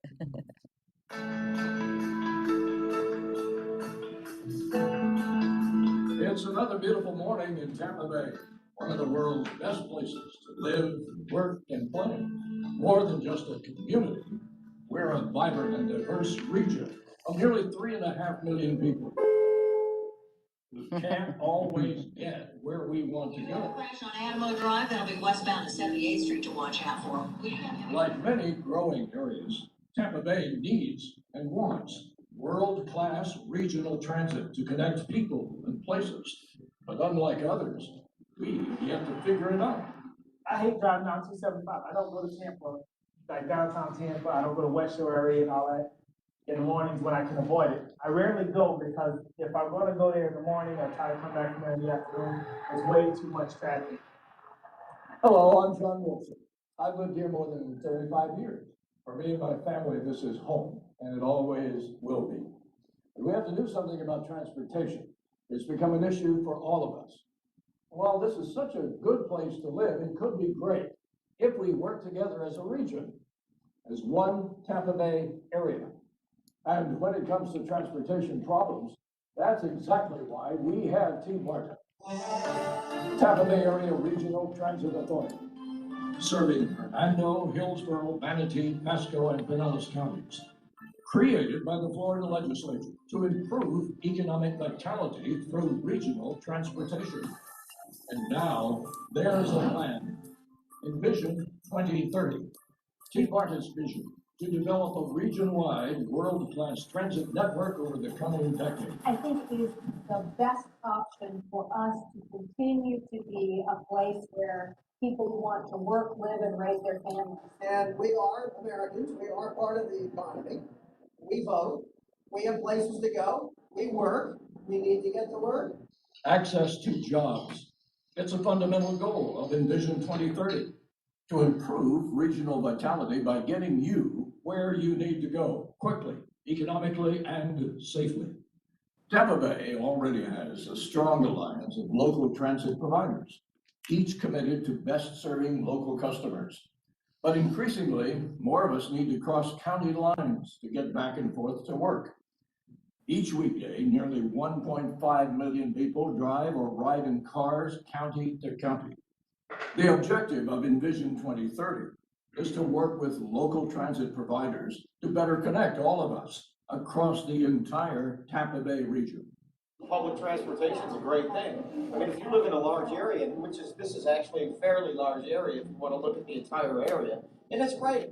Regional transportation is a great thing. I think opening up our transit options so that employees can get to employers to the south, but yet still live in Hernando County is probably very important. When there's economic vitality, the quality of life improves for all of us. I've never seen it. Envision 2030's goal is a region-wide transit network that efficiently connects people and places, making the Tampa Bay area more competitive with regions across the country. Today's possibilities are great, including rail, bus, rapid transit, and ferry service. And the future is exciting through transit technologies that include Hyperloop, air taxis, and aerial gondolas. Meeting the needs of today, planning for a brighter tomorrow. All that is possible with Envision 2030. And this is really what we want, and this is how we'd like to see it done. I think it's important for TBARTA to bring us all together so that we are one voice working for a common goal. It's really honestly important that we have region-wide transit from point A to point B without having to drive those distances. The Tampa Bay area is a collection of great communities, and with our population expected to grow by more than 1 million over the next 25 years, now is the time to act, to speak collectively with one voice to bring world-class transit. That is the key to unlocking the future of our region. The Tampa Bay Area Regional Transit Authority. That is the voice. Envision 2030. That is the plan. It's good, except it's missing the Pasco Pinellas 19 pink line. Well, we gotta get the feasibility done first. First, I mean, technically, we gotta determine it's I'm feasible. already ahead of you. So we'll just take a second to pull up the slides and. That was nice of John to do that.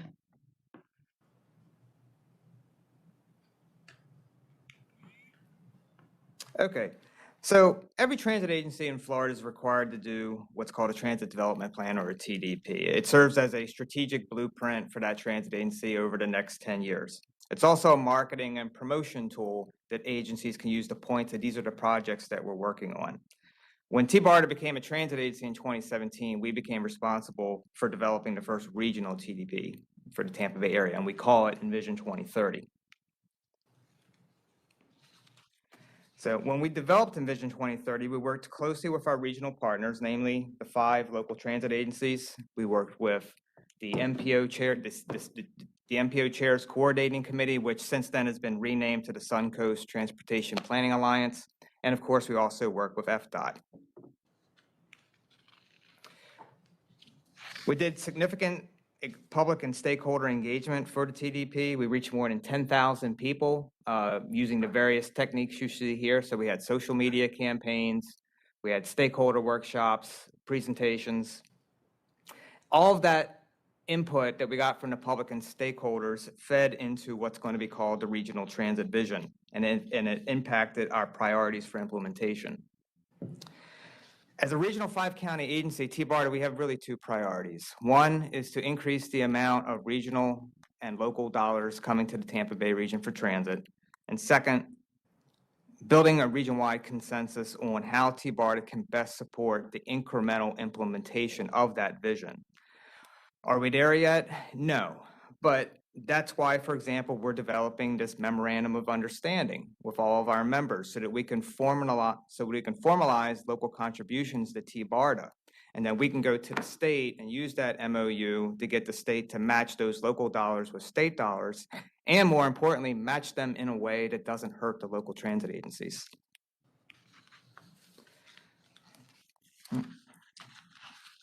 So a key component of Envision 2030 is the Regional Transit Vision Network. This is a network of the highest priority transit projects within our 5-county region. We didn't develop this network from scratch. We started with the local TDPs from the 5-county transit operators, as well as the MPO long-range transportation plans, and then we built on that with the analysis that we did for our TDP and with the public engagement efforts. This is that regional transit vision map again that you saw before. This is our target. This is what we are shooting for the 5-county region. The regional transit vision includes all of the most important regional multimodal transportation projects, irregardless of who the operator is. So when you look at this map is not saying that TBARTA is responsible for all of these. These are the regional projects for all of us, for TBARTA, HART, PSTA, Go Pasco, MCAT. And it includes things like our RRT. It includes intermodal centers. It includes rail transit, like the City of Tampa's streetcar modernization. It includes the CSX corridor. The important thing that I want to point out about the regional vision is, and I can't emphasize it enough, our efforts are not about pursuing one project over another project. This is not, one project should not be in competition against another project. We're trying to find a way to work with our local partners to get all of these projects done because it's a network. Now, these projects cost money, obviously. So Envision 2030 had 3 different funding scenarios. One of them was we have the status quo scenario, the low impact, and the high impact. The status quo scenario, just as the name implies, means TBARTA will continue to focus on what it does today, which is commuter services and regional transit planning. The low impact scenario includes everything in scenario 1, but it also includes pursuing additional funding to make improvements to existing express route services. And then you have scenario 3, the high impact scenario, which includes everything in scenario 1 and 2, but then it has that much more robust investment in regional transit. So it includes things like phase 1 of the RRT from downtown St. Pete to downtown Tampa. It also includes 4 new express bus routes. Those would be from Clearwater Beach to the airport, downtown St. Pete to downtown Tampa via the Howard Franklin, express bus service on the Suncoast and Veterans Expressway. So now we're talking about connecting Hernando, Pasco, and Hillsborough. And then it also includes express bus from Sun City Center to Bradenton. That's what's in the high impact scenario. This slide shows the capital costs for those 3 scenarios over the next 10 years. The status quo and low impact scenarios are essentially balanced. There is, however, a significant deficit when it comes to the high impact scenario. Similar slide, only this shows for the operating costs. The status quo is the only one that's balanced. That $42 million you see represents what our existing revenue streams are. So at the June 2020 board meeting, the board did 3 things. They adopted the regional transit vision network, acknowledging that it is unfunded. They adopted the status quo scenario, meaning that TBARTA will, for now, will continue to focus on what it does today, commuter service and regional transit planning. And third, supported continued evaluation of calls to action in collaboration with local partners. Put in simple terms, what number 3 means is we are committed to continuing to work to find a way to get to something above status quo. The state requires transit agencies also to do an annual progress report to their TDP. We did our first progress report. We adopted it last August. Really what the progress report is, it's a chance for transit agencies to highlight their accomplishments from the past year. Since we have some new board members, I thought maybe I would just touch on a few of them. We've grouped them into 3 categories: moving people, advancing technologies, and leveraging partnerships. Under moving people, probably the most significant accomplishment we had was our board selected the locally preferred alternative for the regional rapid transit. So the RRT, the LPA, it has 9 stations total, 4 in Pinellas, 3 in Hillsborough, 2 in Pasco. And roughly 61% of the running way for the RRT is going to be in dedicated bus lanes. Also under moving people, we rebranded our commuter services program as Commute Tampa Bay. Part of that rebranding included developing a new web app. You can download it on the Google Play or the Apple App Store. Basically, the way the app works is for every trip you take using some alternative mode, whether it's bus, carpooling, vanpooling, biking, or even working from home, you get points. And then you can redeem those points for discounts at over thousands of merchants over the Tampa Bay area. We currently have about 4,600 members that have downloaded that app. Next, under Moving People is TD Tampa Bay. This was a 7-month program that we did with a transportation network company called USERV. It provided cross-county and after-hours trips to the transportation disadvantage in our 5-county area. Generally speaking, TD trips are limited to 1 county. The purpose of TD Tampa Bay was to provide transportation disadvantage trips to people who live in 1 county but need to get to another county. So for example, someone that lives in Pasco, but they need to get to the VA hospital in Hillsborough County. The cost was $6 each way. You could go anywhere within the 5-county area for $6. We got a lot of good media coverage from it. Chuck Henson from Bay News 9 did a story on it, and Lloyd Sowers from Fox News did a story on it as well. The ridership for TD Tampa Bay, it grew exponentially each month. The majority of the trips were work-related and medical-related. We carried more riders in the last 2 months than we did in the first 5 combined. Unfortunately, the program ended on June 30th of this past year. The funding for TD Tampa Bay came from a service development grant from the Commission for Transportation Disadvantage. Their funding source was MCORS. When the legislature repealed MCORS, the funding source for TD Tampa Bay, and all the other grants that were funded through this went away as well. We're hoping that the state will find a way, hopefully soon, to refund it. Next, moving on, under advancing technologies, we completed the Innovative Transit Technology Study. This was a study that looked at what is the current state of technology with 3 modes: Hyperloop, air taxi, and aerial gondola. When we finished that study, we moved on to do a more detailed study of aerial gondolas, and right now we're in the process of doing the Pinellas Aerial Gondola Feasibility Study. That study is looking at the potential of gondolas in 2 corridors, one from downtown Clearwater to Clearwater Beach, and then another one in downtown St. Petersburg from the Warehouse Arts District, which is just west of 275, to the St. Pete Pier. Under leveraging partnerships, we've partnered with PSTA on 2 projects. We're involved with their AVA automated shuttle. We gave them $400,000 to fund 2 demonstrations. We've also partnered with them on their bustle and shoulder project on 275. We gave them $30,000 to fund some of the onboard equipment that's on the buses, and that's currently being used on the Route 100X. We're just getting into our new fiscal year. As Commissioner Starkey mentioned, we are doing a US 19 RRT feasibility study. Basically what that study is doing is it's looking at bringing that RRT concept that we're talking about for 275 to US 19 in Pasco and Pinellas counties. We're also doing a regional mobility on demand study.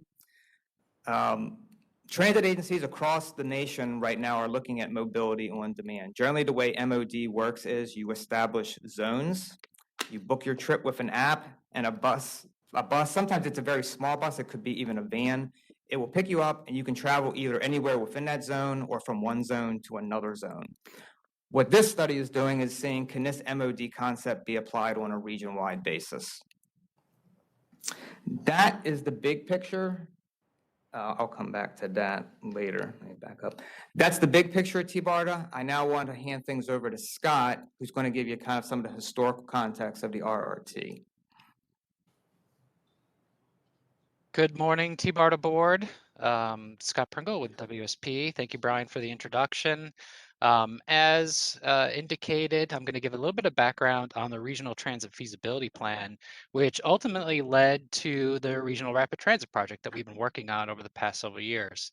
What I've got on screen before you today is actually the presentation that was given to the TBARTA board in November of 2018, which led to that action, really pushing forward the RRT project. I'm going to sort of digress slightly from the script. I just want to commend the board on the conversation this morning in terms of the federal funding. Great conversation, a lot of really exciting opportunities. Just keep in mind that the Regional Rapid Transit Project has always been designed to be competitive for those federal grant dollars, specifically the FTA Capital Investment Grant Program, which was part of the conversation today. A big part of that and securing that federal funding is completing the environmental work, which we've actually started that process with FTA as we speak to complete that environmental work so that we're just one step closer in having the ability to actually secure those grant dollars. So I'll get back to the script and go through the Regional Rapid Transit Feasibility Study. So this was the initial purpose statement for the RTFP. You can see some of the language highlighted here.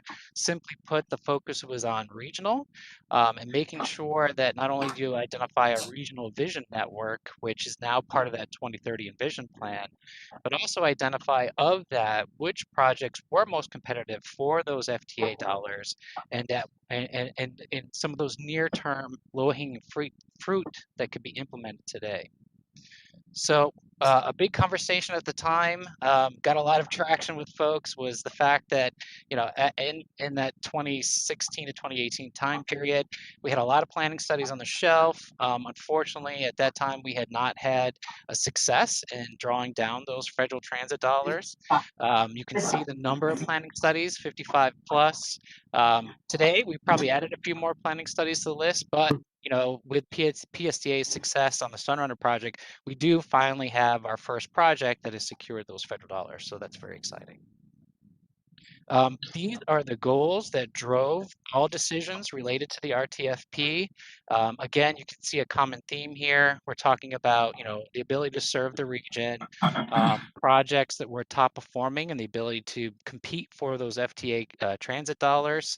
And again, reiterating the fact that the intent here was that this, whatever the project selected for the RTFP would be the first of many, and looking at some near-term wins that could really get the ball rolling to get to that 2030 Envision network. So there was an in-depth technical evaluation that spanned a couple of years for the RTFP. We started with that development of that regional vision network, which is now part of the 2030 Envision plan. From there, we identified the top 5 corridors.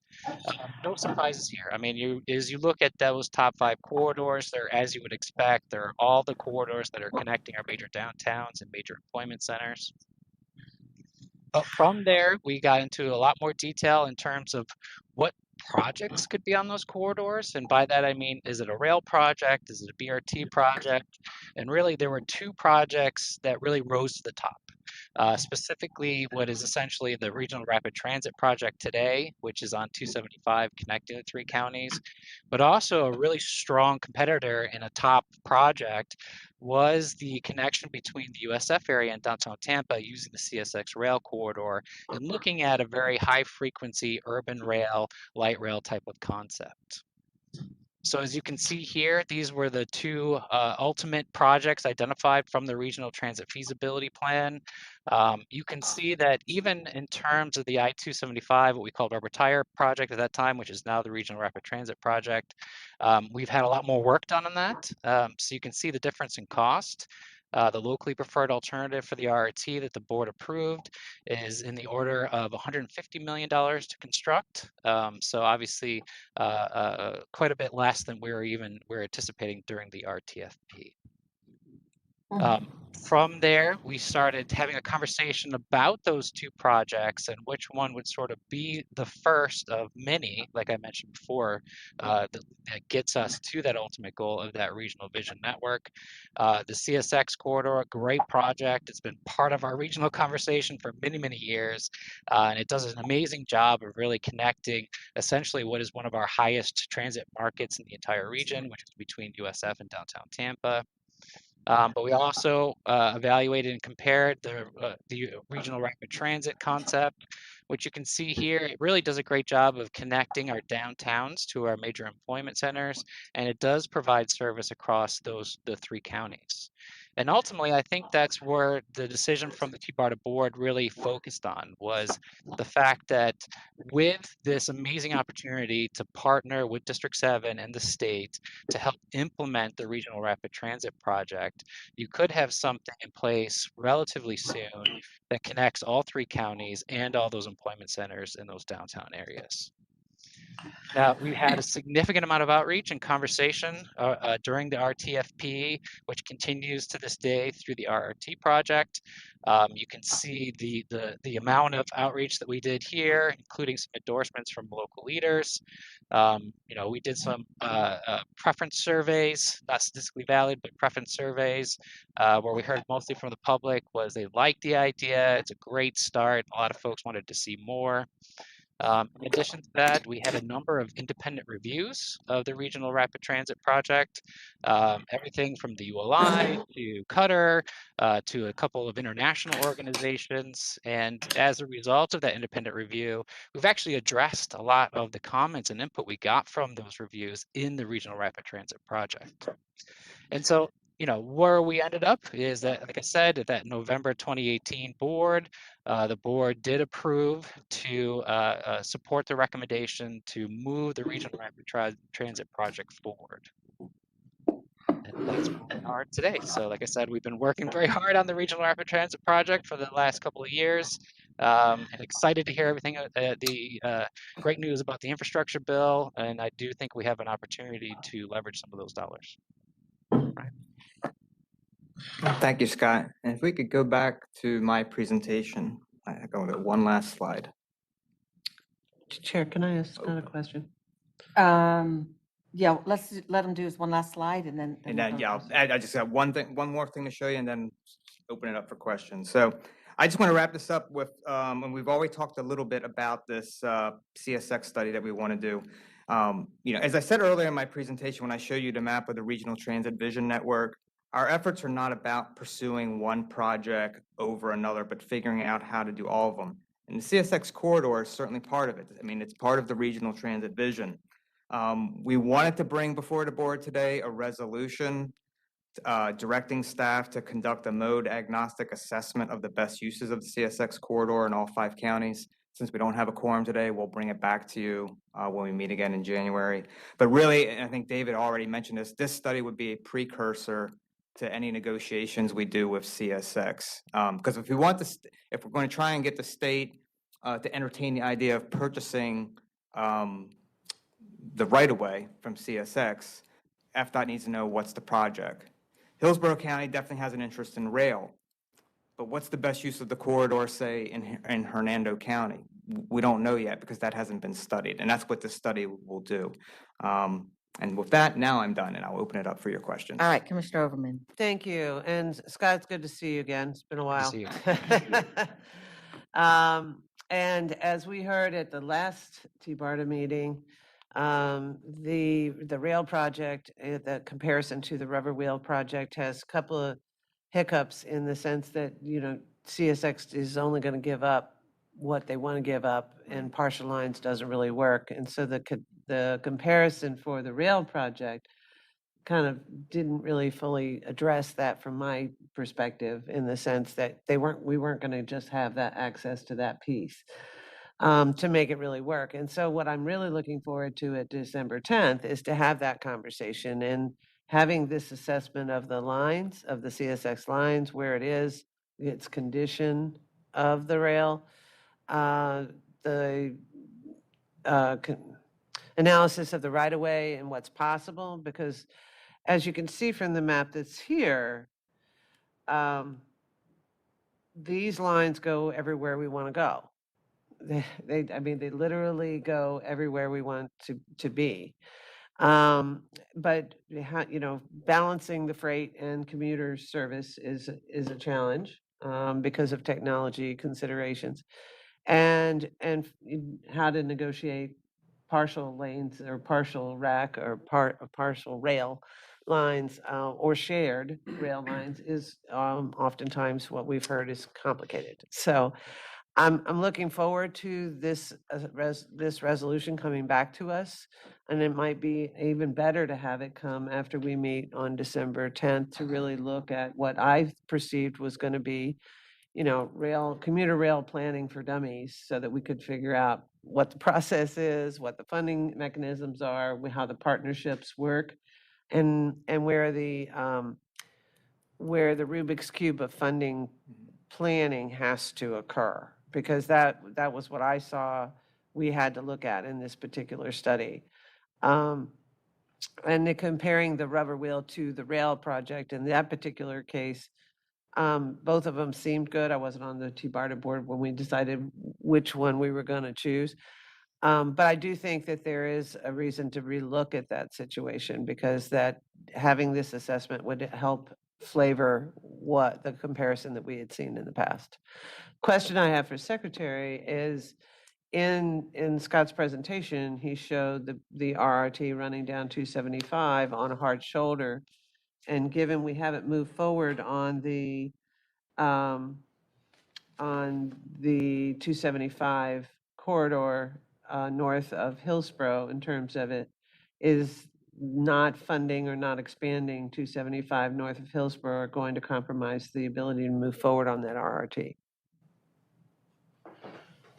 So the removal of 275 from north of Hillsborough Avenue roughly really takes away the opportunity to use the highway money to build the shoulders. We'd have to use transit money to build the shoulders because it's not incidental anymore. It's the primary purpose to go out there and build the shoulders. So that hurts, and it drives the cost per rider up, and it creates just a much more difficult project to fund. So yeah, that does complicate it. Although the portion from St. Pete to Tampa could run independently, because we can run that in express lanes as we're building that system. Where it would become difficult is once we get north of downtown Tampa. So I'd also just mention on the CSX corridor assessment, and I think on December 10th, we'll have a lot of good discussion, and you'll hear from our central office, our Assistant Secretary for Modal Development and Strategic Development, will also tell us some more about kind of the changing role that FDOT is seeing in terms of our role in regional rail planning. And I think we're looking to expand some of that. So the discussion there, I think, will be good about who should be doing what types of studies and at what time. So I think it'll be a very good opportunity to have that discussion. Excellent, thank you. Secretary Gwynn, and I have family that lives in Seminole Heights, and I know there was a contentious discussion about a project that you didn't do. I don't remember what it was called. Downtown Exchange. Where you're going to widen 275, but when you talk about hardened shoulders, you're not talking about building new lanes. Can you touch on that? So the concept was, if we were to add a lane, for instance, at one time there was, and we still haven't approved PD&E, but we don't have it in the long-range plan or anymore from the TPO in Hillsborough County. It's not in the plan. We were going to add an additional lane, a fourth lane in each direction within the existing right-of-way.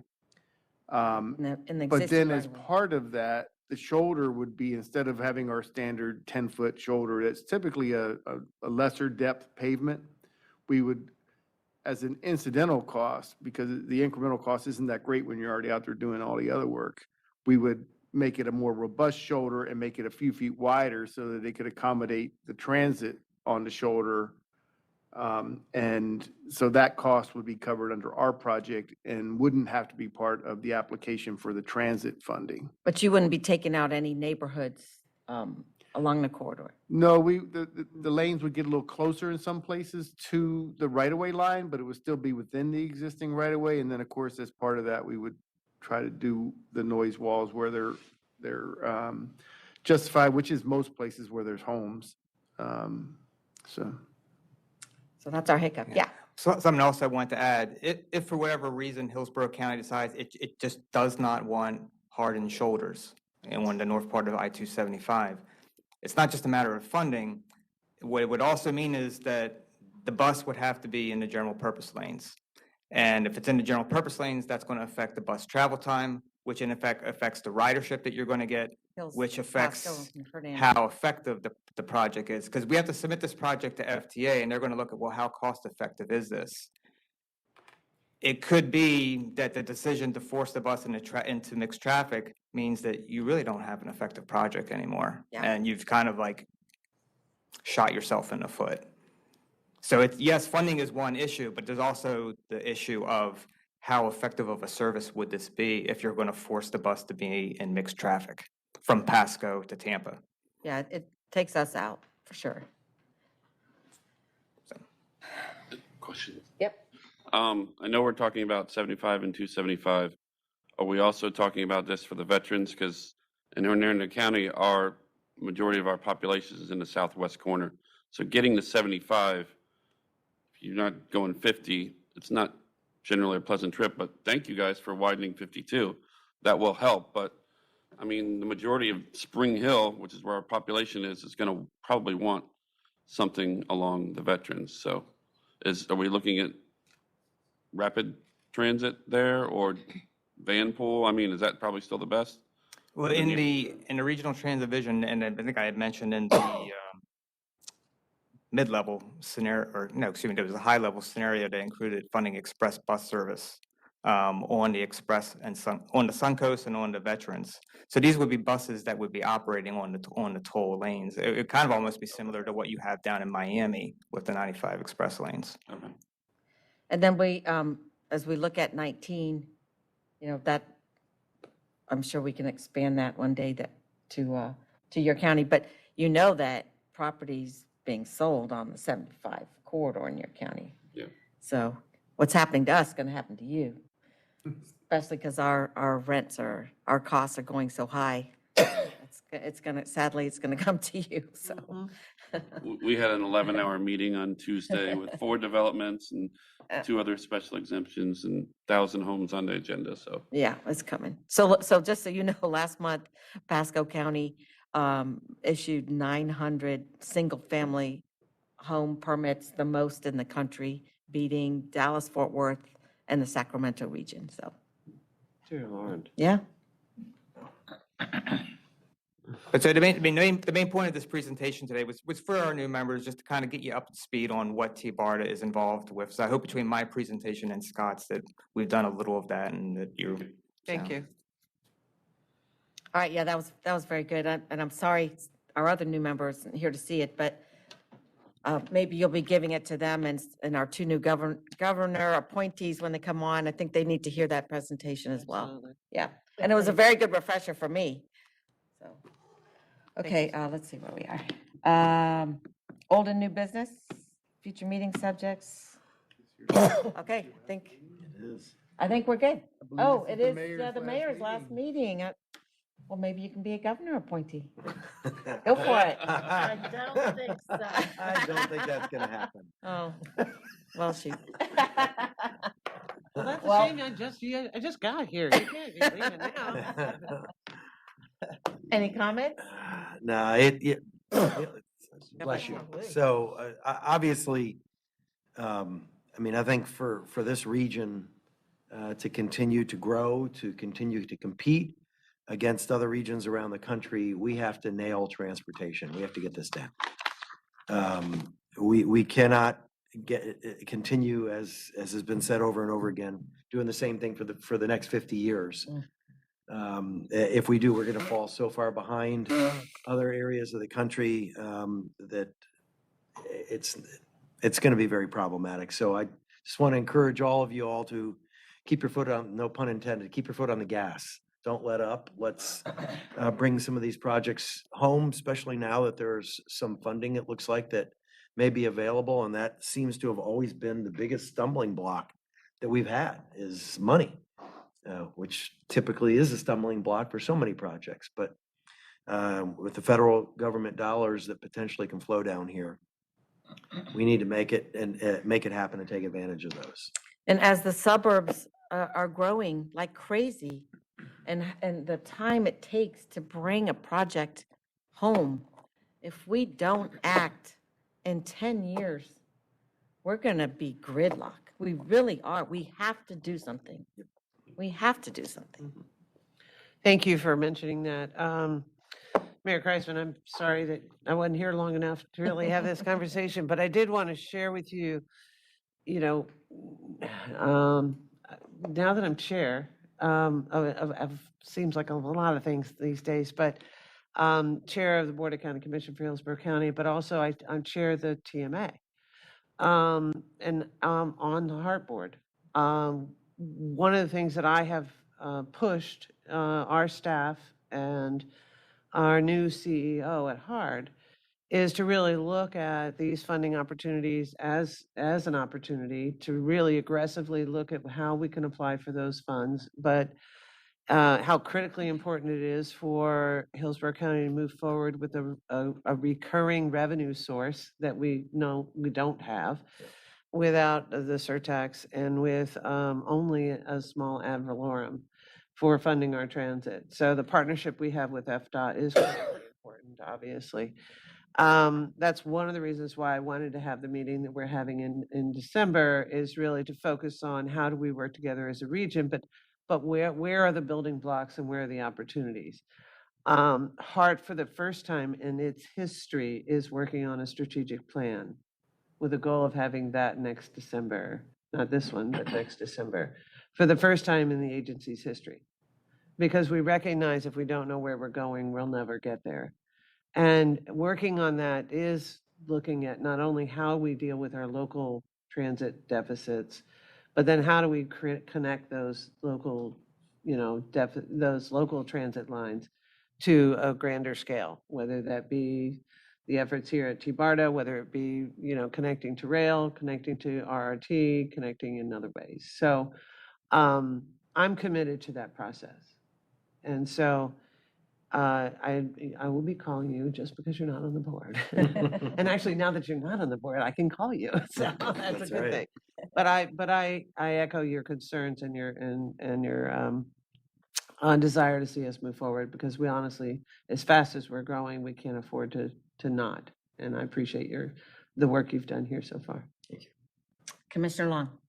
Well, I wanted to ask Commissioner Overman, since she's such a refreshing voice on TBARTA from Hillsborough County. Yes. Thank you very much. How is the rest of your board feeling about collaboration? They're actually pretty good. Excellent. So I think it might be beneficial to you to know that our 3 county administrators from the region have started meeting together. Thank you, Catherine, for your administrator participating and you, because that's the first time we've been able to get all 3 of them. I mean, think about that. Yeah. If you cannot communicate with your partners, you're dead in the water, which has been a lot of our problem for the last 50 years. So I like to think, we're pretty smart people and we love to communicate. Let's keep on communicating and collaborating and move forward, recognizing we have deadlines to meet. So maybe you can put a fire under the Heart folks, because a whole year to do your strategic plan, Trust me, I have asked, but they want to get it right. I mean, they really do. And the agency had more than just, planning to work on. It had infrastructure and Right. funding and all of those things. So the good news is they're making progress. Trust me, I've been trying to step on that gas pedal too. I So know. I got it. I totally got it. If it was easy, we'd have done it already. Exactly. But Commissioner Long, I then do me. think we can get there. Yeah. I do think we can get there. I am a bit concerned about the December 10th meeting, Mr. Secretary, because I remember the last time we did a transportation conversation for the region, it was done at the airport in that huge ballroom they have there, and it was pretty packed. So are you confident that you have the room to handle everybody? And I will go back and check. I know that the MPO directors and our folks and all are working together, but there is a go-to-meeting option. So my understanding, there's going to be more than adequate opportunities for people to participate without coming in person. be honest with you, I'm really not sure how many people will show up. These days, it's hard to tell. Well, for starters, part of it is a TMA meeting, so the board members will definitely have to be there. And then we'll have to determine, how many people you can handle, and then set the number that the rest of the attendees will need to attend virtually. But I think. But that's a problem. If you drive all the way down there, then you can't get in. I know, I think they're. In we have to- advance, they'd have to let. We're looking to try and figure out a way to get a reservation type of. Oh, how many can it hold?